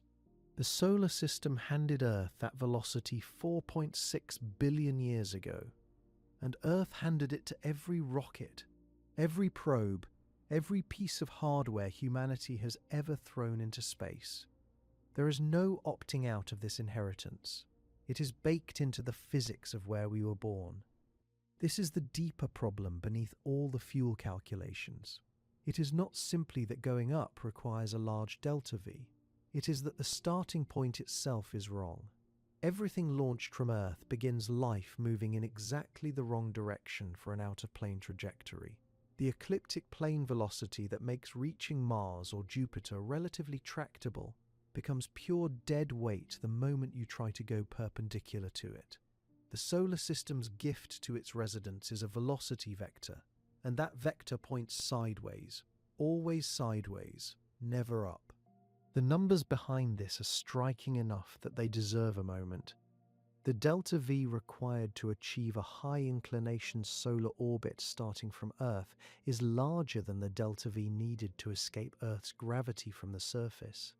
Going up in the solar system costs more than leaving a planet. The inheritance the solar system gave us points in the cheapest possible direction for almost every destination anyone has ever wanted to reach, and points directly away from the one direction that remains almost completely unexplored. This is not coincidence. It is the same physics that built the ecliptic in the first place, still running, still sorting, still maintaining the flatness that gravity and angular momentum established at the beginning. There is something almost eerie about the completeness of this arrangement. If an alien civilization in another star system were scanning the sky for signs of technological activity, one signature they might look for is objects escaping a star's ecliptic plane. Spacecraft climbing out of the disk, heading up or down into the space above or below the system. From our solar system, they would find essentially nothing. Voyager 1 and 2 are leaving, but mostly along the ecliptic. The other probes with escape trajectories are similarly confined. The solar system's out-of-plane space is clean, empty of human-made objects, and will likely remain that way for a very long time. The trap is thorough enough that even our most ambitious engineering accomplishments have barely scratched its walls. The same would likely be true of any civilization that formed on a planet in a disk-shaped solar system. Their planet would orbit in their ecliptic. Their orbital velocity would point along their ecliptic. Their earliest and most ambitious missions would follow the path of least energetic resistance, which is always along the disk. The difficulty of going up is not unique to us. It is a structural feature of planet formation itself. Wherever a rocky world condenses out of a spinning disk of gas and dust, its residents inherit the spin.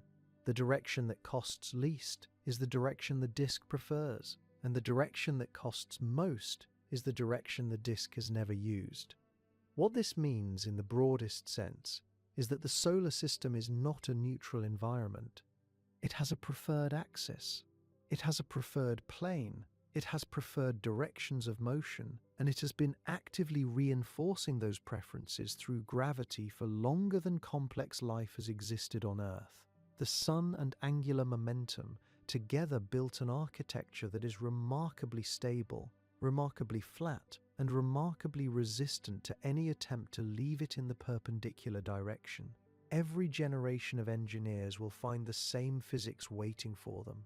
Every mission that tries to go up will find the same energy cost. The structure does not negotiate. The ecliptic plane is not just the address of the planets, it is the direction the solar system chose for all of us, 4.5 billion years before we had any say in the matter.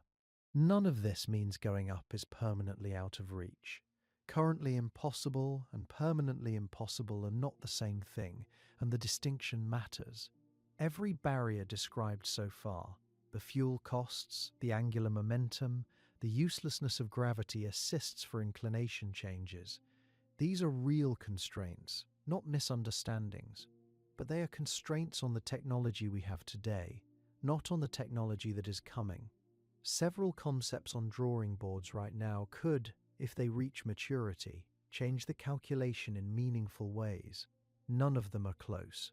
All of them are serious. The most immediate candidate is something called the Oberth maneuver, performed very close to the Sun. The idea is straightforward once you understand it. When a rocket fires its engine, the useful work it does depends not just on how much thrust it produces, but on how fast it is already moving. A burn performed at high speed generates more usable energy than the same burn performed slowly. If you can bring a spacecraft to the closest possible approach to the Sun, deep inside Mercury's orbit, skimming the corona, and fire your engine at that moment, the velocity gain is dramatically larger than the same burn performed anywhere farther out. The Parker Solar Probe is the first spacecraft to reach those distances, passing within a few million miles of the Sun's surface. Future missions are being designed to go closer still. A spacecraft that could survive a close solar pass and fire a large engine at that point would gain velocity at a rate no conventional mission profile can match.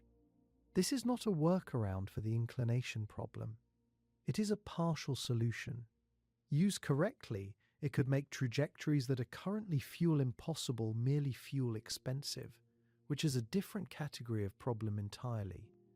Laser-driven solar sails represent a more radical option. The concept works like this. A large array of ground-based or space-based lasers focuses an intense beam on a very thin reflective sail attached to a small spacecraft. The pressure of the laser light accelerates the sail. Because no fuel is carried on board, the tyranny of the rocket equation does not apply in the same way. The Breakthrough Starshot initiative has explored this concept seriously, targeting speeds of up to 20% of the speed of light for tiny interstellar probes. Applied to the problem of out-of-ecliptic travel, a laser sail system could, in theory, push a spacecraft into a high-inclination solar orbit without any onboard fuel expenditure at all. The laser array does the work from a fixed location. The challenge is the array itself. To push a meaningful scientific payload to the velocities needed for a polar solar orbit on a human timescale, the laser infrastructure required would consume more power than most small nations generate in a year. Nothing close to that scale has been built or seriously funded. The concept is physically sound. The engineering gap between concept and reality is enormous. Nuclear thermal propulsion is closer to reality and more modest in its promises.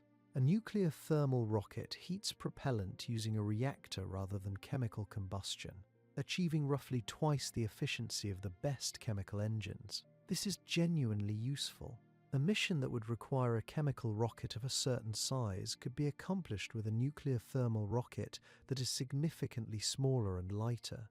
But twice the efficiency is not the same as solving the inclination problem. The delta-V requirements for a true polar solar orbit are large enough that doubling efficiency buys meaningful improvement without removing the fundamental obstacle. Nuclear thermal propulsion would make out-of-ecliptic missions cheaper and more achievable at moderate inclinations. It would not make a 90-degree polar orbit straightforward. Ion propulsion sits in a different position.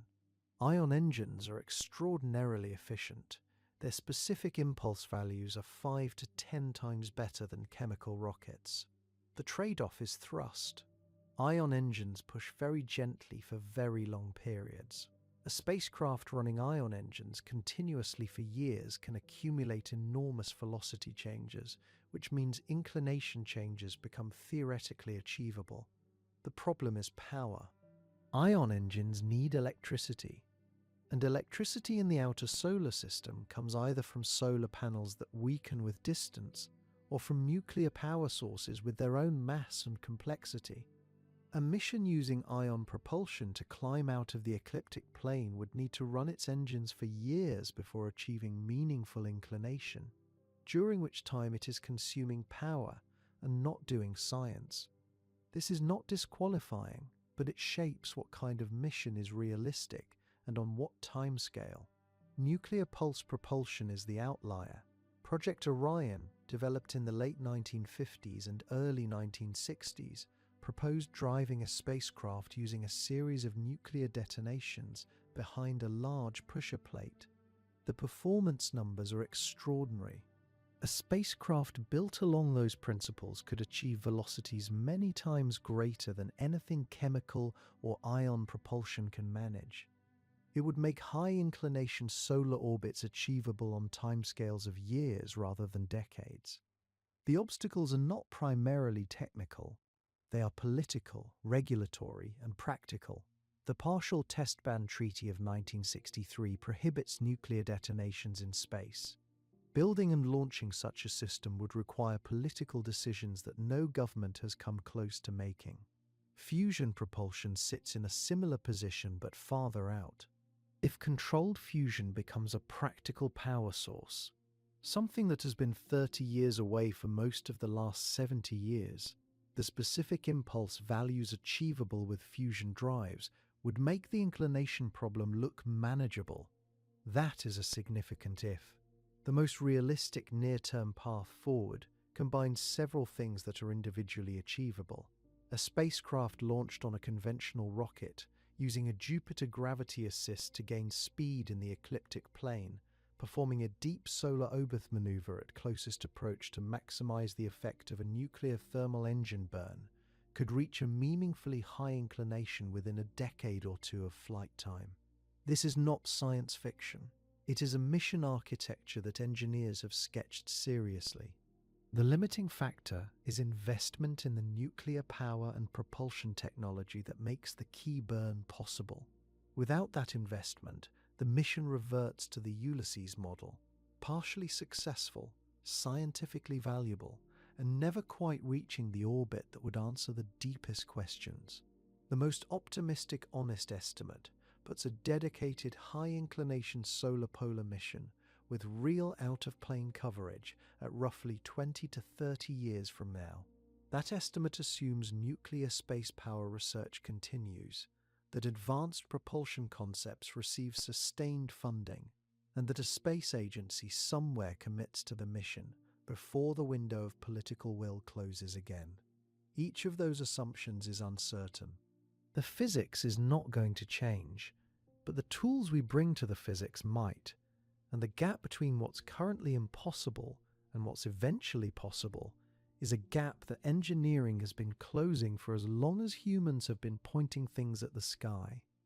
Forget the fuel costs for a moment and just picture what you would actually see if you got there. Set aside the rocket equation, the delta V budgets, the gravity assists that don't work in the right direction. Imagine instead that some future version of this mission succeeded. A spacecraft has climbed out of the ecliptic plane, high above the disk, and now it turns its cameras downward. What it would see is something no human has ever witnessed directly, and the view would be deeply strange. The first thing that would strike you is how flat everything is. Not slightly flat, shockingly, almost impossibly flat. The solar system from above would look like a disk so thin it seems wrong. The sun sits at the center, bright enough that any camera pointing at it would need heavy filtering just to function. Spreading outward from it are the planetary orbits, not as solid rings but as faint paths, concentric and nearly circular, each one carrying a planet so small at this distance that the word dot is almost generous. Mercury would be invisible without significant optical help. Venus, Earth, Mars. Faint sparks at varying distances, each tracing its own ring around the center. The inner solar system from this vantage would fit inside the span of a coin held at arm's length. Here is a comparison worth holding in your mind. If the sun was scaled down to the size of a basketball, the orbit of Neptune would be about a mile away. The disk containing all 8 planetary orbits would be less than the thickness of a sheet of paper. Everything we have ever visited, every world we have ever photographed, every spacecraft we have ever sent anywhere, all of it fits inside a structure that's thin. From above the ecliptic, you would see this instantly. The flatness would not be an abstraction pulled from a textbook. It would be the dominant visual fact of the entire scene. The asteroid belt would appear as a faint smudged ring between Mars and Jupiter. Not dense the way illustrations often make it seem. Space inside the belt is largely empty, and individual asteroids are separated by enormous distances. But the belt as a whole would have a faint, dusty presence, a ghostly band catching sunlight at the right angle. Jupiter would be the brightest non-solar object in the field. Saturn, farther out, slightly dimmer, its rings nearly edge on from directly above and barely visible as a thin line crossing the planet's disk. Uranus and Neptune would be dim blue-green points, slow enough in their orbits that you could watch for months and see almost no movement. The outer solar system fades gradually. There is no hard boundary where planetary space ends and empty space begins. The Kuiper Belt, a second band of icy objects beyond Neptune, would register as an even fainter ring than the asteroid belt, fading into the background as the distance from the Sun increases and the density of material drops. Beyond that, nothing the camera could capture directly. The Oort cloud is real, but it is so thinly spread across such enormous distances that it is invisible to any instrument we currently have.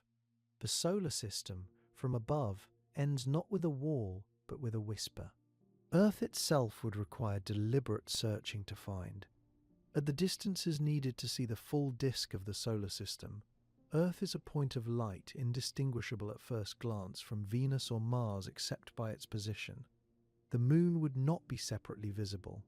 The distance between Earth and Moon, which feels enormous when you're trying to get to it, vanishes entirely at this scale. They are the same dot. All of human history, every civilization, every conflict, every instrument ever built to study the sky, one faint point among several, circling a star in a disk thinner than paper. Looking at this scene, the physics stops being abstract. The reason everything is arranged in a flat disk becomes visually self-evident. When a cloud of gas and dust collapses under its own gravity, it does not collapse symmetrically in all directions. Any slight rotation in the original cloud gets amplified as the material falls inward. Conservation of angular momentum causes the cloud to flatten. Think of a spinning ball of dough that slowly stretches outward into a disk as it spins faster. The gas and dust that became our solar system did exactly this over millions of years, until virtually all the material settled into a thin rotating plane. Anything that formed in that plane orbits in that plane. The planets didn't end up in the ecliptic by coincidence. They formed there because that is where the material was. The flatness, seen from above, is the fossil record of that collapse. It is a 4.5 billion-year-old structure that has been sitting in essentially the same configuration since before the Earth had continents. The orbits are stable because the angular momentum baked into them during the collapse has nowhere to go. It is not just that objects orbit in the ecliptic plane. It is that the ecliptic plane is the path of least resistance carved out by physics at the moment of formation, and everything that formed here was born already moving in it. This is why going up is so difficult. Not because of some arbitrary engineering limitation, not because we haven't built the right rocket yet, but because the solar system's structure is the direct physical consequence of how it formed.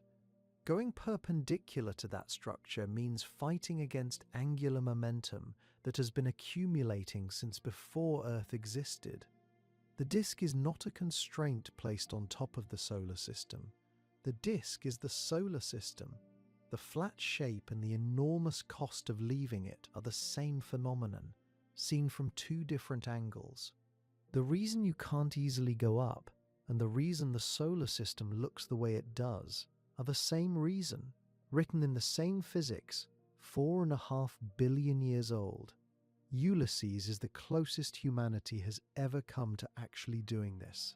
Launched in October 1990, it was the only spacecraft ever sent with an explicit mission to leave the ecliptic plane and fly over the poles of the Sun. What it took to get there has already been covered. The detour to Jupiter, the 2 years of travel in the wrong direction, the gravity assist that finally flung it upward. But what Ulysses actually found when it got there is worth spending time on, because the findings changed what scientists thought they knew about the Sun. When Ulysses swung over the Sun's south pole in 1994, it reached an inclination of roughly 80 degrees above the ecliptic. Not a perfect 90 degrees, not a true polar orbit, but closer than anything before it, and closer than anything since. From that vantage point, it measured something that surprised the solar physics community almost immediately. The Sun's polar magnetic field was weaker than the models had predicted. Not slightly weaker, measurably, significantly weaker than decades of theory had suggested it should be. Instruments designed to confirm what scientists expected instead returned numbers that sent researchers back to their models with pencils out. The solar wind finding was equally unexpected. Scientists had known for decades that the Sun blows a constant stream of charged particles outward in every direction. Near the ecliptic plane, this solar wind is turbulent. It carries dense knots of magnetized plasma. It varies in speed and density, it interacts with planetary magnetic fields and creates the complex structures that spacecraft have been measuring since the early 1960s. The assumption was that the solar wind at high latitudes would behave similarly. Ulysses found the opposite. Above the poles, the solar wind was fast, clean, and remarkably uniform. It moved at roughly 750 kilometers per second, compared to the slower and choppier wind near the ecliptic. The structure was simpler, the density more consistent. It was almost as if the ecliptic plane and the polar regions were running two different kinds of solar weather simultaneously. And no one had known, because no one had ever looked. Ulysses made 3 complete passes over the sun's poles before it was decommissioned in 2009. Each pass refined the measurements. Each pass confirmed that the polar regions of the sun were genuinely different from everything ecliptic plane spacecraft had ever recorded. And each pass underlined the same frustrating fact. One spacecraft, in one long looping orbit, was doing almost all of the direct science on an entire dimension of the solar system. New Horizons is sometimes mentioned in this context, and the mention is technically accurate but easily overstated.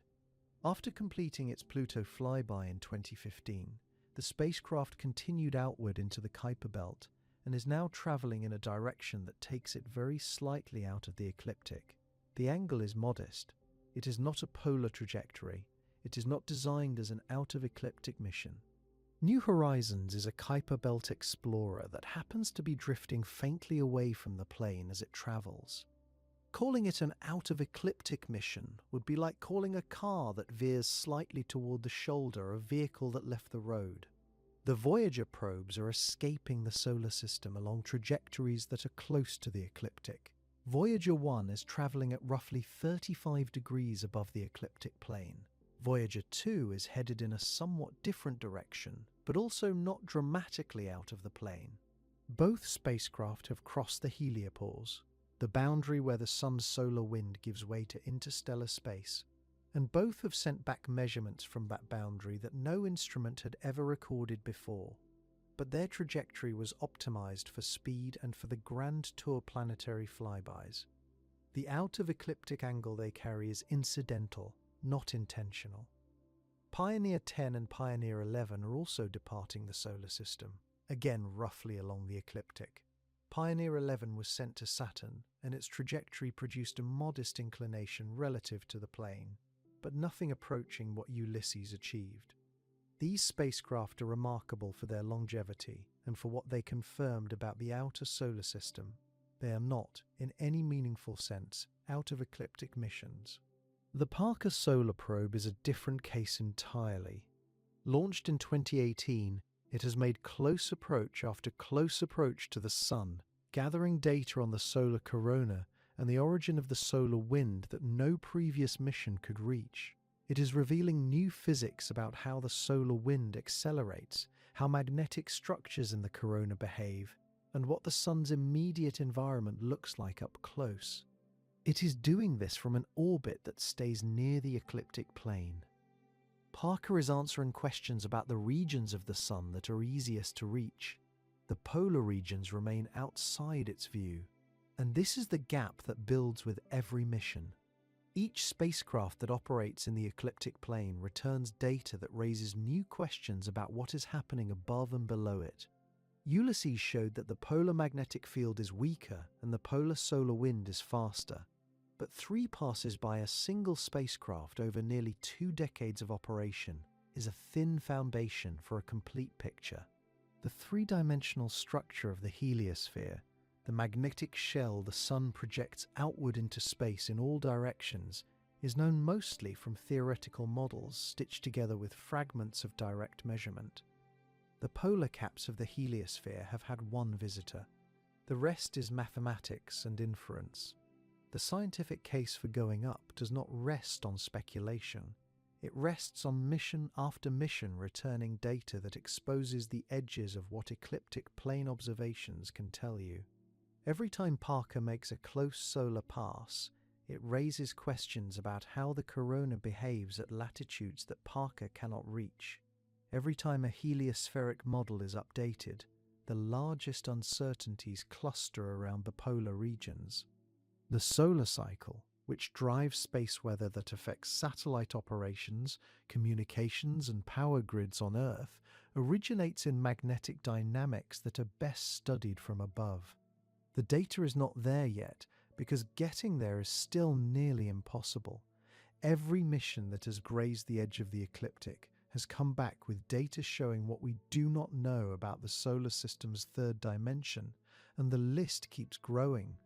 None of this would matter as much if there were nothing important up there. If the space above and below the ecliptic was simply empty, the difficulty of reaching it would be an interesting physics problem and nothing more. But it is not empty. It is where some of the most consequential unanswered questions about our solar system live, and about us, and about how we got here. Start with the Sun itself. Every 11 years, the Sun's magnetic field flips. The North Pole becomes the South Pole, the South becomes the North, and the whole solar system feels it. This is the solar cycle, and it drives everything from auroras to satellite drag to the intensity of cosmic radiation that reaches Earth's surface. But the solar cycle is still not fully understood, and the reason it is not fully understood is geography. All of our instruments, all of our observing spacecraft have been stationed in the ecliptic plane, looking at the Sun's equatorial regions. The poles, where the magnetic field originates and where the cycle begins, have been seen only briefly, only partially, by a single spacecraft, Ulysses, one pass, decades ago. The magnetic structures at the Sun's poles remain poorly mapped. Models fill in what direct measurement cannot reach, and those models disagree. Then there is the heliosphere. The Sun breathes out a constant stream of charged particles called the solar wind. That wind fills a vast bubble of space around the Sun, pushing back against the interstellar medium, shaping a protective cocoon that every planet in the solar system sits inside. The shape of that cocoon in 3 dimensions, how thick it is above and below the ecliptic, how structured the solar wind is at high latitudes, how the boundary behaves when you approach it from a polar direction rather than an ecliptic one. These are open questions. Cosmic radiation from outside the solar system bombards everything within it, and the heliosphere is the shield. Understanding how strong that shield is above and below the disk, rather than just through the middle of it, matters for understanding how much radiation has reached Earth over billions of years. That has implications for biology, for mutation rates, for the conditions that allowed life to take hold. The Oort cloud extends even further into this territory. Most people picture the solar system as a disk because the planets are a disk, but the Oort cloud is not. It is roughly spherical, a vast halo of icy bodies stretching from roughly 2,000 astronomical units to perhaps 100,000, surrounding the solar system in all directions. This is where long-period comets come from. Comets that arrive from steep angles, from inclinations that have nothing to do with the ecliptic plane. Comets that carry pristine material from the earliest period of solar system formation. Scientists believe the Oort cloud may have been the source of much of Earth's water, perhaps the organic molecules that preceded life. These objects have been raining down on Earth for 4.5 billion years, arriving from all directions, including straight above and straight below the plane of the planets. To understand where Earth's water came from, you have to understand the Oort cloud. And the Oort cloud is a 3-dimensional structure that ecliptic plane observations can only partially describe. Comets in general have shaped this planet's history in ways that are still being reconstructed. Impact events, delivery of volatiles, seeding of complex chemistry. All of this depends on the orbital distribution of comets, including the ones arriving from high inclinations. The population of comets that exist above and below the ecliptic, their composition, their frequency, their trajectories. This is data that cannot be gathered well from the ecliptic plane. You have to get above it to see what is up there. Here is something worth holding. Every observation of the solar system ever made from a spacecraft has been made from roughly the same plane. Every image, every measurement, every dataset in the archive of solar system exploration represents a single viewing geometry. The solar system has a third dimension, and science has barely touched it. The out-of-ecliptic structure of the heliosphere, the polar magnetic fields of the sun, the true shape of the solar wind bubble, the population and distribution of Oort cloud objects above and below the disk. These are not minor details. They are structural features of the system that Earth orbits inside. Science has been working with a two-dimensional cross-section of a three-dimensional object for the entire history of the space age. The fact that going up is so expensive is not a coincidence of bad luck. The same physics that makes the ecliptic plane the natural address of the planets also makes departing from it the most energy-intensive direction of travel in the solar system. Angular momentum, formed in the first few million years of solar system history, locked everything into the disk and made any other direction expensive. The planets formed in the plane because of that momentum. Spacecraft launched from planets carry that momentum as their starting condition. Getting out of it costs more than going anywhere else. The solar system keeps its deepest structural secrets in the one direction, where getting there costs more than anywhere else. And that is not a coincidence.